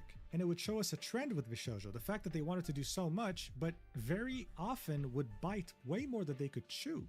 The same thing would happen with Quinn, who is a VTuber that used to be at Nijisanji that also happens to stream with Facecam. Vshojo would tell him that they're interested, that they really would love to sign him on, but eventually would just ghost him. This company's higher-up management was ran by complete clowns who didn't really know how to run a business, and more revelations would come out. For example, Shoto, who is a very big VTuber, would say, "Fun fact, I was contacted for an opportunity to join Vshojo back in 2023, and I'm very glad it didn't go through. Please support Mouse and support the Immune Deficiency Foundation, y'all." To which Sayu, yet another very big VTuber, would say, "You too? Damn," and retweet. Shy Lily, who needs no introduction, would say, "Good thing I trusted my gut feeling when Vshojo tried to recruit me. Their contract was riddled in red flags and basically legal robbery. This makes me sick to my stomach. Please, if you can, support Mouse and the Immune Deficiency Foundation." And even more tragically, Sayu, who used to be at Nijisanji, Man, the lore really does horrendously run deep. by that company. Like, I'm talking, she was doxxed and harassed and everything, and Nijisanji did nothing, effectively what Gunrun had done to Silvervale, would get in contact with Vshojo as she was stepping out of Nijisanji. At that point, she had lost all hope, but Vshojo had given her renewed hope. She pitched an idea to Gunrun, saying, what if she left and several others left, and they would make a gen of ex-Nijis in Vshojo? He liked the idea, wanted to listen to more things she had to say. She felt like she was finally validated for the first time in her career. And Gunrun, the CEO of Vshojo, would tell her that he wanted to help and that this sounded like a plan, saying that the only thing he was waiting on was for her and Nijisanji to finalize their graduation. After she'd go through an absolute nightmare and finally get rid of that company, she would reach out to Gunrun again and would only receive a surface level response, effectively ghosting her. She had lost everything in Nijisanji, she had lost complete hope, Gunrun gave her some hope, and she had lost that too, all in the span of just a few months. It turned out that Vshojo wasn't this next level, new era VTuber agency, it was run by a manipulator who couldn't run a business better than a kid. And speaking of that manipulator and how he founded Vshojo, I wasn't fully honest with you in that regard. It didn't really pop out of nowhere in 2020. No, it was actually a work in progress, and it was only revealed in 2020. And according to Project Melody herself, it began with Gunrun DMing her on Twitter. She was exclusively an adult content creator who streamed on adult sites. Oh wow, there's a shock. Streaming non-adult content on Twitch. Watch her say this herself. I debuted on a different site. That was the only thing I wanted to do. And then Gunrun reached out to me on Twitter the day that I was closing DMs. Like I was going to click delete, and then he was the top. And he said, hey, I love what you're doing. Anime is awesome, and, you know, hentai, and I like your vibe. If there's anything I can do to help, let me know. And he's like, have you been on Twitch? Would you consider that? And I'm like, hell no, I won't. And then... So that's a pretty interesting piece of history. She was technically the first ever founding member of Vshojo. But here's two more interesting things. The first one being that she thought this was going to be a Vtuber agency, full of people that make adult content like her. And the second interesting fact is that initially she acted as the talent manager. You'll see this for yourself because she explains this too. In the back of my mind, I thought it was gonna be a YouTuber agency. But then I accidentally ran into Mouse, and I heard her talking about seeing someone on a train, and then she sang Ave Maria, and I said, her right there, she is the one. Yes. Now, of course, she's half joking over here, but it's interesting to see how much of an influence she had on the early days of Vshojo, even before they came up with the name of the agency. And again, I'm not making this up or exaggerating, she said this herself on her stream. Take a look for yourself. Originally, when we started VSJ, before we even went with the name, the concept kind of was thinking a talent agency, but for more people like me. Because we're like, clearly Vtubing will eventually happen. We didn't have a word for it because it wasn't a thing. And yeah, exactly, that would be really neat, is a Vtubing group. And I'm sure it will eventually happen. But, oh damn, that would be a cool avenue. Yes, but very quickly we realized, like, I mean, that kind of like isolates us, and there's a lot of cool people out there, just like people hidden amongst it, because there wasn't that many English-speaking ones. It was almost entirely Japan-based, and so Vtubing was more obscure. It was a neater concept to build something that's more general and. So she was the first founding member. She was also the talent manager who decided to pick Iron Mouse and the other founding talents. And the reason why I'm pointing all this out is because all roads lead back to the Nux controversy. Take a look at what he had to say once Nyanners talked about her swatting as Vshojo was imploding, well, right now. Watch. VTuber Nyanners says that Vshojo didn't pay her for a sponsored stream when she got. Yeah, it's crazy how it just spirals back to this controversy. Failed to pay her for multiple deals over several years. Now, I'm not going to lie to you. I actually knew about this. I actually knew about this years ago, because that stream that she got swatted, the person that swatted her was the person that tried to swat me, that I helped Vshojo actually get arrested. Okay? I don't think you are aware of this. I don't think you, again, personal Nux information. The reason why a lot of the Vshojo girls were so upset about my video calling attention to this swatter is because I think a lot of misinformation was fed to them by the Vshojo company, but also because that swatter actually swatted Nyanners. I never said this publicly because I felt like it wasn't actually appropriate. And, you know, I said not my information to deliver or release. I never do that. As you know, I don't actually release private information, generally speaking, unless I think it's actually important. But this is actually a thing. And Nyanners actually called me after the drama to basically tell me and express her headspace about the entire situation and why she was so, like, easy to be triggered by everything, because she was actually swatted, and it's fucking horrible. It really is. So she, whatever. I don't want to get into details. As you know, private information remains private. I don't release anything publicly. But that was what happened, it turned out. It was that same swatter that actually went after me. So yes, I do know about this. And I do know that she had to continue her stream after she was swatted because it was a sponsored stream. The update is that she didn't even get paid for that. Huh, interesting. So Nyanners was doxxed and swatted by the same person trying to dox Nux and Saki Nightshade. That was never mentioned by Vshojo in their very lengthy explanation. They claimed that there were only 2 victims of that specific doxing method. But what I find really interesting... One of the few times where the Mega wasn't the villain. Weird. Usually it's the opposite.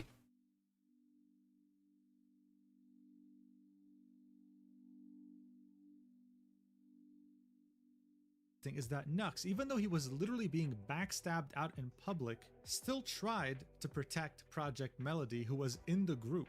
In fact, she was the creator of that group. She was the one who invited Nux, Phoenix, and Gunrun. You can see this in the crown that's next to her name on the right. The only reason we found out she was there was because of fruit, even though I don't even think that was her intention. So this, of course, raises even more questions. Nyanners was the victim here. How come she wasn't the one in this group instead of Project Melody? And why is it that Project Melody's here with the CEO and the head of the cybersecurity operations of Vshojo? Did Gunrun view her as a co-founder? And finally, seeing that she held some role of importance in Vshojo, was she aware of the financial constraints of the company in 2025? Those are fairly important questions to ask. But with all this new information at our disposal, it comes as no surprise that Project Melody was one of the final members of Vshojo to announce her resignation, saying this: "I waited to make a statement because I'm always anxious and struggle to find my words, but yes, I'm leaving Vshojo. I was an OG talent, put everything into this company, but I'm beyond devastated at what happened, and I'd never in a million years thought I'd be saying these words." Now, I'm not implying anything, and to do so would be dangerous, so take this with a grain of salt. But so far, on every tweet of every single Vshojo member leaving, there were other Vshojo members replying. Not a single one can be found in these 1,100 replies on this post. Project Melody would make yet another post saying that she's taking a 1 to 2 week break. Again, in the replies, not a single Vshojo member can be found. Now look, this could very well be a complete coincidence. It's not like they unfollowed her on Twitter. To say that Project Melody had a hand in embezzling the $500,000 that belonged to the charity would be absolutely ridiculous. But what we can do right now is simply ask questions, especially in regards to the Nux controversy, which is still missing some pieces. We'll see if she'll have anything to add or clarify when she's back from her break. In the meantime though, every single member of Nova would all leave together, putting an end to this joint venture between Vshojo and the Universal Music Group in Japan. But Gunrun was silent. The company's page was silent. And it would take yet another 24 hours on July 24th, 2025 to finally get an official statement from Vshojo.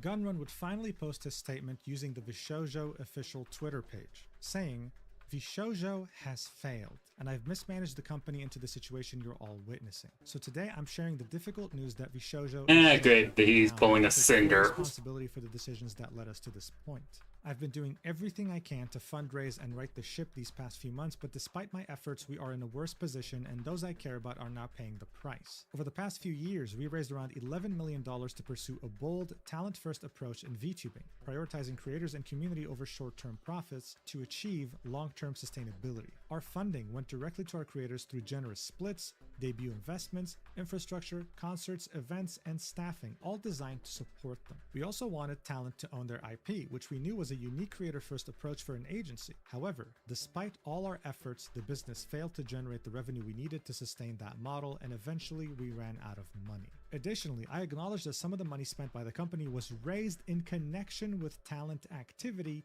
which I later learned was intended for a charitable initiative. At the time, Bullshit. we were working hard to raise additional investment capital to cover our costs, and I firmly believed, based on the information available to us, that we would be able to do so and cover all expenses. We were unsuccessful in our fundraising efforts. I made the decision to pursue funding, and I own its consequences. I am deeply sorry to all the talents, staff, friends, and community members who believed in our brand. You did not deserve this. Signed, Justin Gunrun." What a dog shit apology, right? I mean, look, I've been objective this whole video. Come on, allow me to be a bit biased here. This is fucking terrible. So no wonder he got immediately community noted, saying Justin claims to not know the purpose of these funds, but he personally congratulated Iron Mouse on the completion of her charity fundraising event and reposted Ludwig, directly mentioning that half the funds would go to charity. You can see Gunrun congratulating Iron Mouse on her subathon. Ludwig seems to be attached to a lot of On July scandals. 25th, Legal Mindset would reply with, "The feds will be looking at this post." And here you can see the Gunrun retweeting a tweet from Ludwig, congratulating Iron Mouse on her crazy achievement. Iron Mouse would reply to this apology saying, "You broke my heart, my spirit, and my trust." Kaysan would say, "Why didn't you let us know the moment you realized the situation? Why did I get this information 2 weeks ago, not from the company, but from my homegirls? Why did you lie to the Japanese branch a week ago that everything was good and taken care of?" Heyo would say, "I had a wonderful time while I was in there, so because of that, it hurts my heart a lot. My community and my friends don't deserve this. I don't expect you to do anything at this point. Just please don't do this ever again to anyone." Giga would say, "Vshojo didn't just fail. Many staff and leadership failed Vshojo. Instead of using talent money on operating costs, the company should have shut down or at least informed us, but you used us as cash cows to keep things afloat while keeping us in the dark." Amelie would say, "This is exactly what Copium merch did to me, and you promised it wouldn't happen to me again. I'm so beyond disappointed and frustrated, I don't even know what to feel anymore." Recounting an experience she had with a company that pretty much scammed her and her fans out of merch. Michi Machievi would say, "We trusted you and you knew how hard that that was for some of us to do. Our communities, people who only ever do their best to support us and care for us, do not deserve this either. Adding a little humorous twist and saying, this does not get 5 big booms from me, OG. Nyanners would say, so is the COO going to say anything about his involvement, or is he busy Googling how do I renew my law license past the deadline? Pretty much revealing to us for the first time that the chief operating officer, the one who handled legalities within Vshojo, had an expired law license. Silvervale would say, how did you not know? How could you betray the people that trusted you the most and think everyone would believe this garbage? You ruined lives. I hope the money gets repaid, but I wouldn't be surprised if it doesn't. You're a disgrace and a disappointment. Hey, you know what? You go, girl. She's just doing the same exact thing he did to her during the whole Hogwarts Legacy fiasco. But one of the most heartbreaking replies would be from Zentreya, saying, I've been trying to figure out what to say. Why did you keep dodging my messages and concerns? When I wanted to do one-on-ones, you kept dodging or gave me a short corporate answer. Even when I was under immense pressure from the community for answers about the auditions and I pleaded for a statement by your PR team, you told me it wasn't needed. You made a tiny video instead, looking like you were hurt and upset, saying sorry, instead of meeting me one-on-one for my concerns, and I was left crying and frustrated. But like a fucking dog, I went back and happy to even get something from you because, oh man, boss actually answered me. You wanted a one-on-one finally when you knew everything was crashing around you. Then debuting new talents and such even after the community kept asking about it and kept waving it off and letting me take the punches. I smiled. I fucking brushed it off and kept pushing the company because I was hopeful for new talent and bringing people to help. Instead, I find you were hiring people without input and poaching without even the idea of truly helping them other than financial gain. We didn't even know who you were bringing in. You and the team told us to just take it. You and some people were really ready for me to be thrown under over and over. Even when Amelie joined, I begged you to put out a statement regarding auditions before she announced her debut stream. You gave us the middle finger. Me and Amelie had to put out a statement because your PR team was unfit for their job. I took it all. Why did we have to say anything at all? Why did I have to keep taking the fucking damage over and over? You were hurting me well before this, you know you have.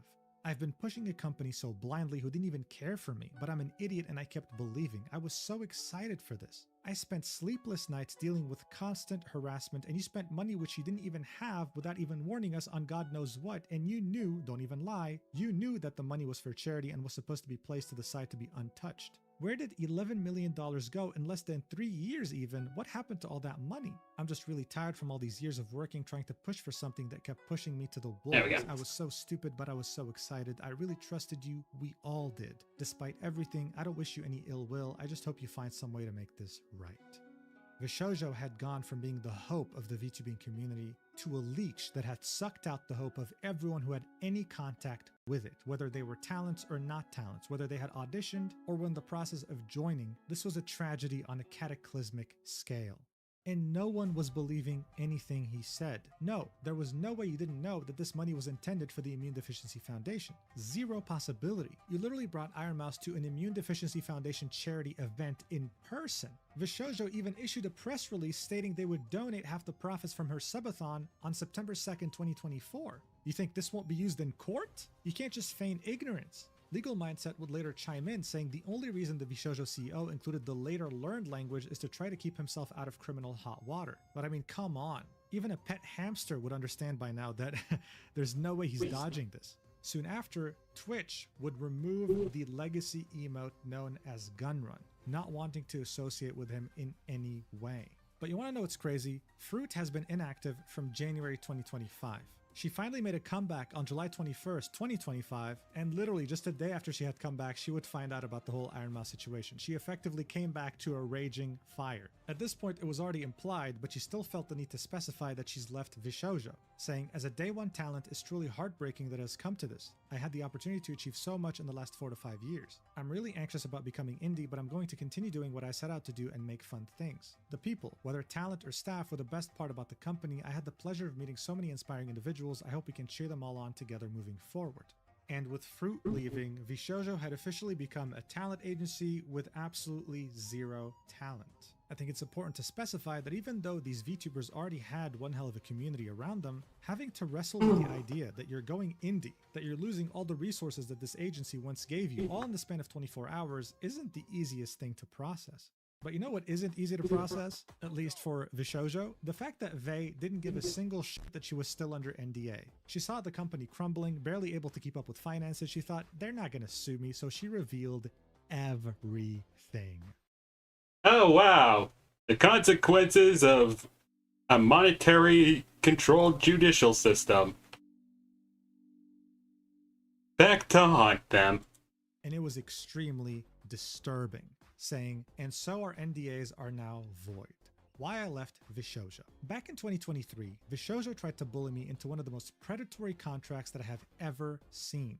When I tried to ask more about it, their COO got extremely hostile with me and refused to answer any of my questions, and so I had to hire a lawyer in order to get some clarification. During the talks, it became clear that Vshojo would rather let me go than to take less away from me. They were ultimately wanting me to give up more than half of all my sponsor revenue and over 60% of all my merch sales. All I asked from them in return is to not take a cut of the sponsors that I was getting through Mythic, as that cut was already being taken. They said no, they want it all. So just to clarify any confusion here, most of the Vshojo talents have Okay, I'm pretty sure that's also illegal.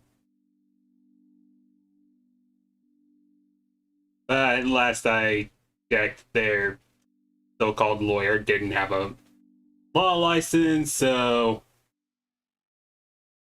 had a talent agency in parallel to Vshojo, like Mythic Talent, for example. They would be there for the sole purpose of getting them sponsors. This was a completely normal thing to do, but Vshojo wanted a cut of the sponsors from Mythic, even though they were doing nothing to get her those sponsors. They would then continue, and so I asked to leave after being treated like I was disposable in our talks. They basically made it seem like they were my employer and that they're the reason for my success, that I owe them and that I should be happy to give them my money. In order for me to leave, they demanded I sign an NDA that prevented me from speaking to any of the other talent about it. I could not say why I was leaving. I could not say what the terms that I was saying no to were. I even got in trouble for advising them to hire their own attorneys. They would watch my streams, read my Discord, and then threaten to sue me. If I said anything that hinted towards how I really felt about the company, I was threatened with a lawsuit.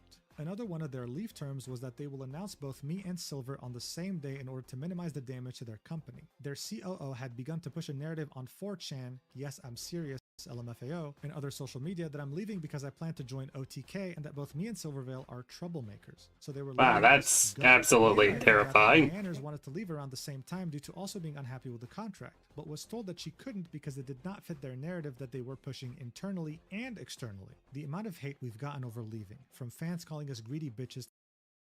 That's like a talent agency or fucking in Creepshow art. Or Illuminati.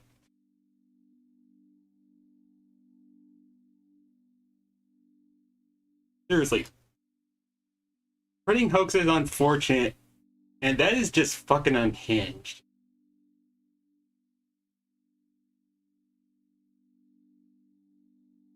To people saying we're abandoning our friends and tossing aside the company because we're successful enough was fucking painful. Not being able to say anything sucked. I only found out I didn't get paid for any of my sponsors after I had already signed the NDA. After 2 years, I have still not been paid back fully. To add insult to injury, they also demanded I had to pay them back $10,000 for some of the anniversary assets, which when they sent me back months later were half finished. Despite all of that, I've had immense faith that the company has gotten better over the past 2 years. I assumed they rewrote their contracts after losing 3 people due to them and seeing all that new talent join. Clearly, this was not the case. Now, for some fun facts. Their company lawyer has an expired law license. He literally does not practice law anymore, yet he was our point of contact for any legal help we needed. They actively pitted us against one another during my time there, and compared our success to others. They tried enforcing streaming schedules so that our viewer count would look better due to less overlap. They would always shit-talk other VTuber agencies. They literally would spend company money to get a tiny dig at them, especially Hololive. It literally lived rent-free in Gunrun's head. They were convinced Hololive was over when they sent Kason and Nazuna. Our previous talent manager got ghosted for 6 months by Gunrun, told not to do any work for us, and then got fired for not doing anything. During this fiasco, we weren't able to get any assistance. Mountain Dew got reprimanded for being creepy to us, lol. Got told not to message us privately. Go figure. I have proof from other streamers attending Vshojo's IRL parties that Mountain Dew would actively shit-talk me after I left the company to paint me in the worst light imaginable. Don't know why you're acting innocent on Twitter pretending you weren't aware of anything. Can't wait to see all the shit that comes out about you because there's loads, but those aren't my stories to tell. Thanks for reading, and thanks to those who stuck around between then and now. Thank you for giving me... And of course they also had a predator. When we needed it most. So, yeah.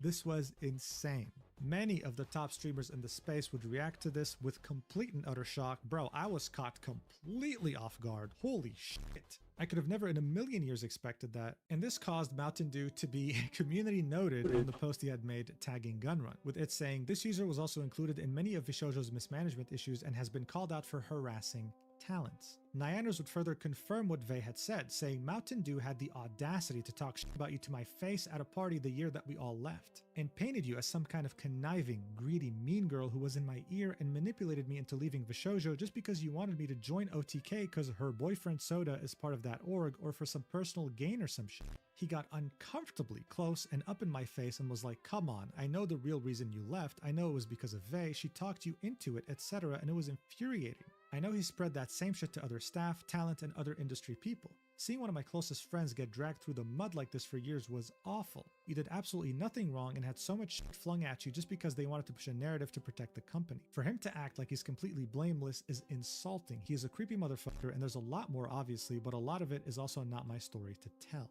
Absolutely wild. Now, Dean, a lawyer that's actually certified, specialized in content creation, would tweet this out after Vey's tweet, saying, "Vshojo has not officially filed bankruptcy. They have not dissolved. Contracts are still in place. NDAs are still in place. Please review contracts before you say anything on the matter if you have signed anything at all with them." But then Vey, whether aware or unaware of that tweet, would still tweet this out saying, "They'll have to steal from another charity to sue me, lol." Yeah, they knew. They definitely knew. And yeah, they definitely can't enforce the NDA without money. I mean, for fuck's sake, Illuminati couldn't keep up her own vindictive lawsuit without money. And now look what happened to her. Nobody even knows if she's even alive anymore.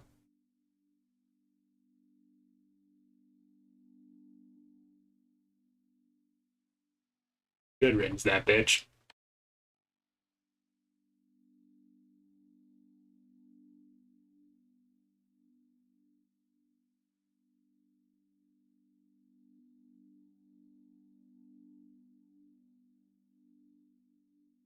A VTuber by the name of Kayan, who's a corporate accountant IRL, would quote tweet Gunrun's botched apology saying, "I'm a corporate accountant IRL. You do not misspend $11 million and you do not mistake charitable/talent earned gains as company funds. This is a textbook embezzlement. He should be in cuffs." And speaking of those $11 million, this was seen as a genius move back in 2022. But the industry insiders that were very doubtful that Vshojo was making money and that they could pay it back in 2023 were mostly thinking this way because they weren't working with a private investor, they were working with venture capital, a form of fundraising that had zero flexibility. They wanted their money back, period. And they sure as hell were the last people to understand what the hell VTubing even was to begin with. We would then get more insight into how much Vshojo was struggling from a Japanese commodities trader, saying, "Unfortunate situation, but just remember, Cat, who is a friend of his, was offered $2 million to buy the whole thing, but obviously the operation was so unprofitable, Cat said no." I don't know how it ended this badly, but going through the financials, to be honest, it just looks like a team that never ran a business before. Cat was always a supporter or donor of VTubers and was interested in investing in them. A friend of mine was the largest investor in Vshojo, RIP,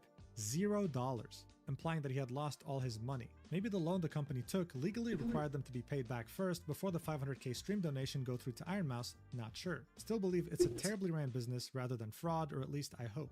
So as early as June 21, 2025, Vshojo was selling itself for $2 million to an investor. This was the amount that they owed to talents and loans. Bear in mind, this is a company that had taken an $11 million loan and had some of the best talent in the entire VTubing industry, hell, the entire entertainment industry. They were valuing themselves at $2 million. Incredible. This really showed us that they really had no idea what they were doing with the business, and we'd only get more glimpses as to how badly they ran the company. I don't do requests. Can't art. One of them being Camilla, a well-renowned VTuber. I do take commissions, though. Saying, "I want to start by saying that the severity of my Find the link to that somewhere in the... Just wanted to share this tidbit because it On my... affected a lot of my friends, including... Actually, you could probably just find it on my Ko-Fi. applied under my past life, so her past VTuber identity. Vshojo at the time prefaced that they were looking specifically for smaller streamers. I thought I'd give it a chance because I was a very small one at the time. I auditioned. I passed. I received an email saying that I would be moving to the next stage, as well as some of my friends. I and others were so excited to have even passed the initial round. That alone was something to be proud of. We filled out the next part. This mainly contained more technical questions. What's your schedule like? Are you good with handling technical difficulties? What kind of streaming equipment do you own? Etc. Submitted that and, well, got another email back. I made it to round 3. I was so happy. I know I wasn't fully accepted yet, but it was still a nice feeling. So I waited. I waited a few days for the next step. A few days turned into weeks. A few weeks turned into a few months. Nothing.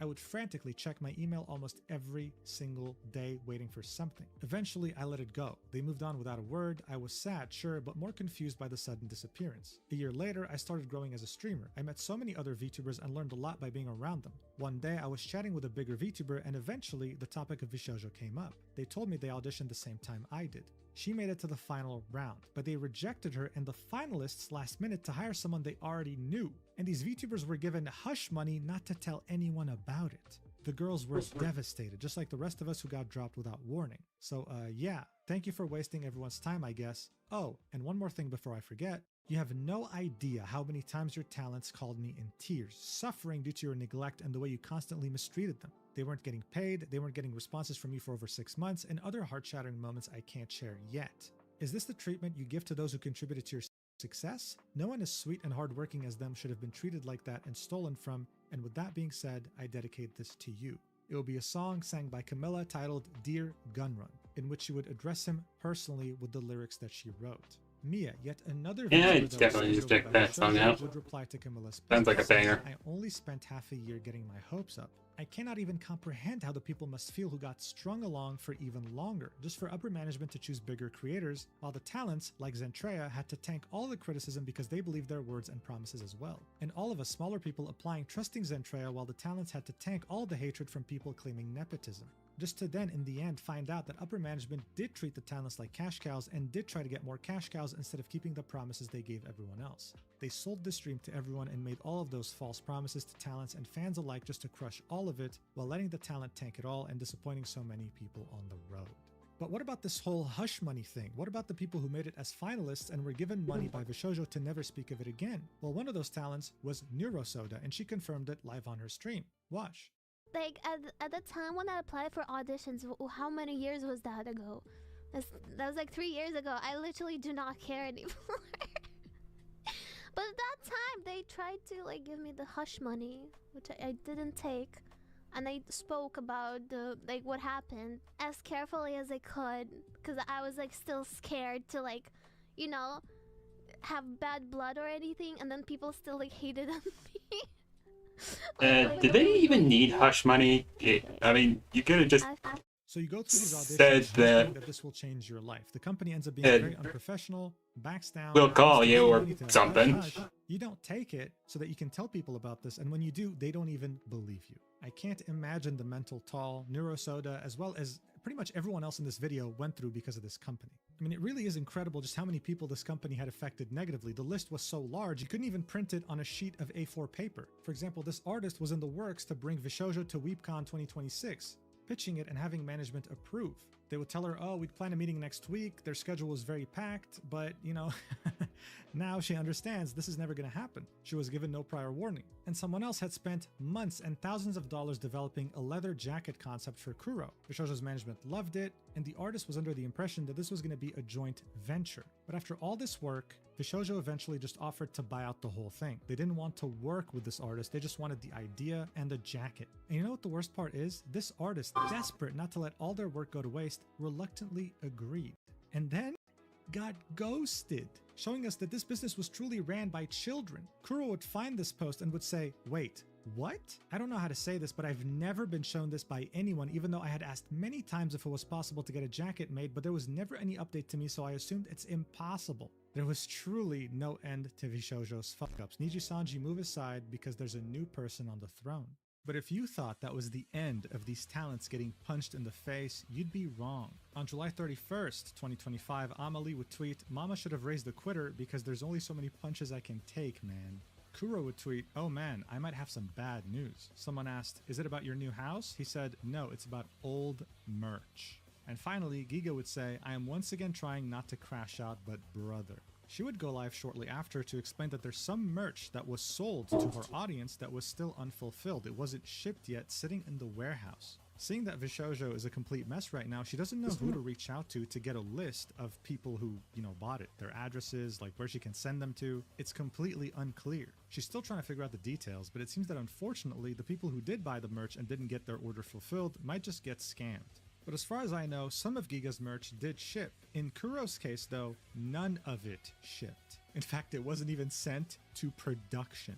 The pinned post in Kuro's community on Twitter right now is this, saying, merch update. Unfortunately, Kuro's birthday merch was never sent to production, so please file a dispute at your bank/PayPal and do a chargeback ASAP. If you need help, feel free to DM me. So during Kuro's birthday, with Vshojo, he was selling some special merch. Typically, the way it works is that when merch is being sold for something like this, there's a time limit. Once that time limit's over, the company knows exactly how many items to print or produce in order to send them to the person who bought them. In this case, though, they sold merch, but never produced it. Knowing that Vshojo is in deep financial trouble, it's safe to say people are not going to get refunded. So the only way to really get your money back is to charge back. I mean, this is a disaster at an apocalyptic level. It's not just the talents being affected by Vshojo's incompetence, it's their fans now. It's so sad to see. But hey, you know what? Not all of it was negative, because the VTubing community was able to take this extremely negative situation. I suppose there's a bit of a happy ending here. Iron Mouse was officially indie again, and her Tiltify charity fundraiser, in barely just over a day, it had reached over $1 million, with the Immune Deficiency Foundation themselves making a tweet saying, I'm not crying, you're crying. The campaign at the end of July is currently sitting at over $1.3 million raised, and it was so impactful, not just to the VTubing community, but pretty much everyone who had heard about it, that the CEO of the Immune Deficiency Foundation had made a video thanking Iron Mouse and her community for everything. I mean, this is just incredible, very wholesome. Everyone coming together was just an amazing thing to see. Look, this Vshojo saga is probably the messiest, craziest thing I have ever covered on this channel, as the biggest disaster that's ever occurred in the VTubing space. And ironically enough, the new era of VTubing wasn't actually created with Vshojo, it was created with the end of Vshojo. I personally completely agree with Sayu's tweet, in which he says, I said it yesterday on stream, but what's happening in the VTubing space right now is reminding me of the Machinima MCN days, sounding like old man Sayu. I mean, oh man, that was with the days. Okay? They used to host some of my favorite shows that I watched growing up. Yeah, whatever you say, old man. We're both in our mid-30s right now. Or at least I'm in my mid-30s. I still remember the Machinima days well.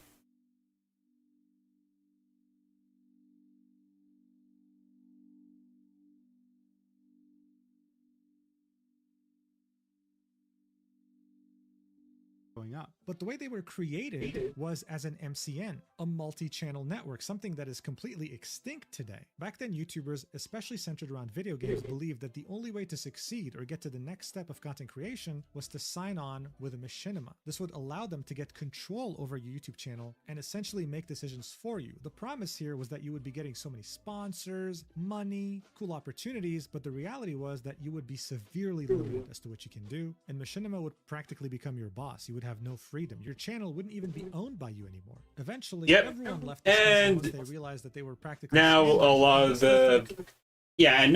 the Machinima's videos are private and nobody know, and a lot of them are pretty much lost media now.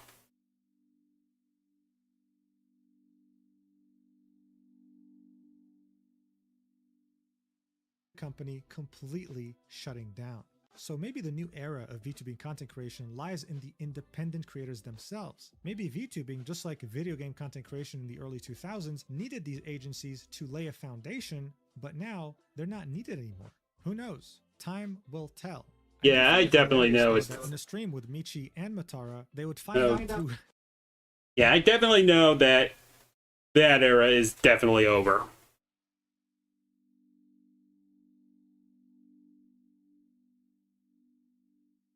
It was a necessary evil, but that evil is now unnecessary. And so we must get rid of it. Andy truly is the way to go. You might not get to see success immediately, but it'll 100% be yours.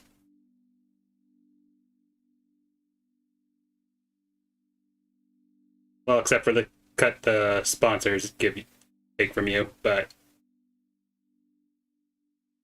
you know how that goes.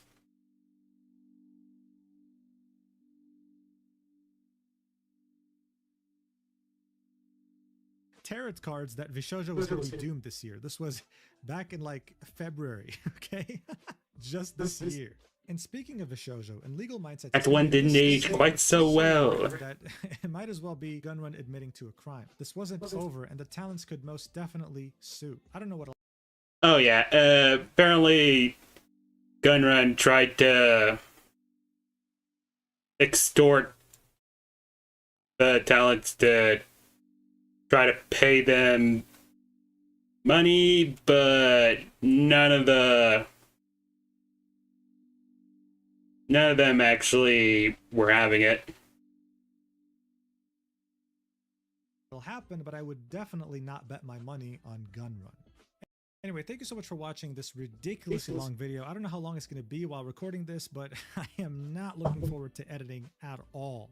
And also a special thanks to Rima Evenstar for very quickly compiling some of the lengthy statements from many of the VTubers affected by Vshojo. As of now, Vshojo's store. I wonder when she'll make a documentary. To note that it hasn't filed for bankruptcy yet and hasn't closed its doors down either. As far as we know, it's still a company, one with no money, but still a company. If there's anything for you to understand from all this is to, well, always hire a lawyer to read out contracts. And if a company makes you feel Ain't that the guilty, truth? then they're probably a massive red flag. Thank you so much for watching, and I'll see you in the next video whenever that is. I don't know what it's going to be. I don't know what it's going to be uploaded. All I know is I need a goddamn vacation. I love you. Mwah.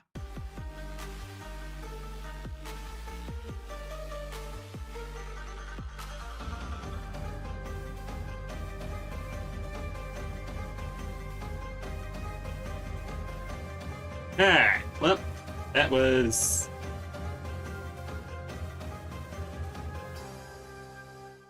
the Fall of Vshojo, which I unfortunately didn't really react all that much to, mainly because I was busy drawing. But with that, I'm gonna go ahead and call it a stream for tonight. I'd like to thank everyone for coming, and I will see you all next time.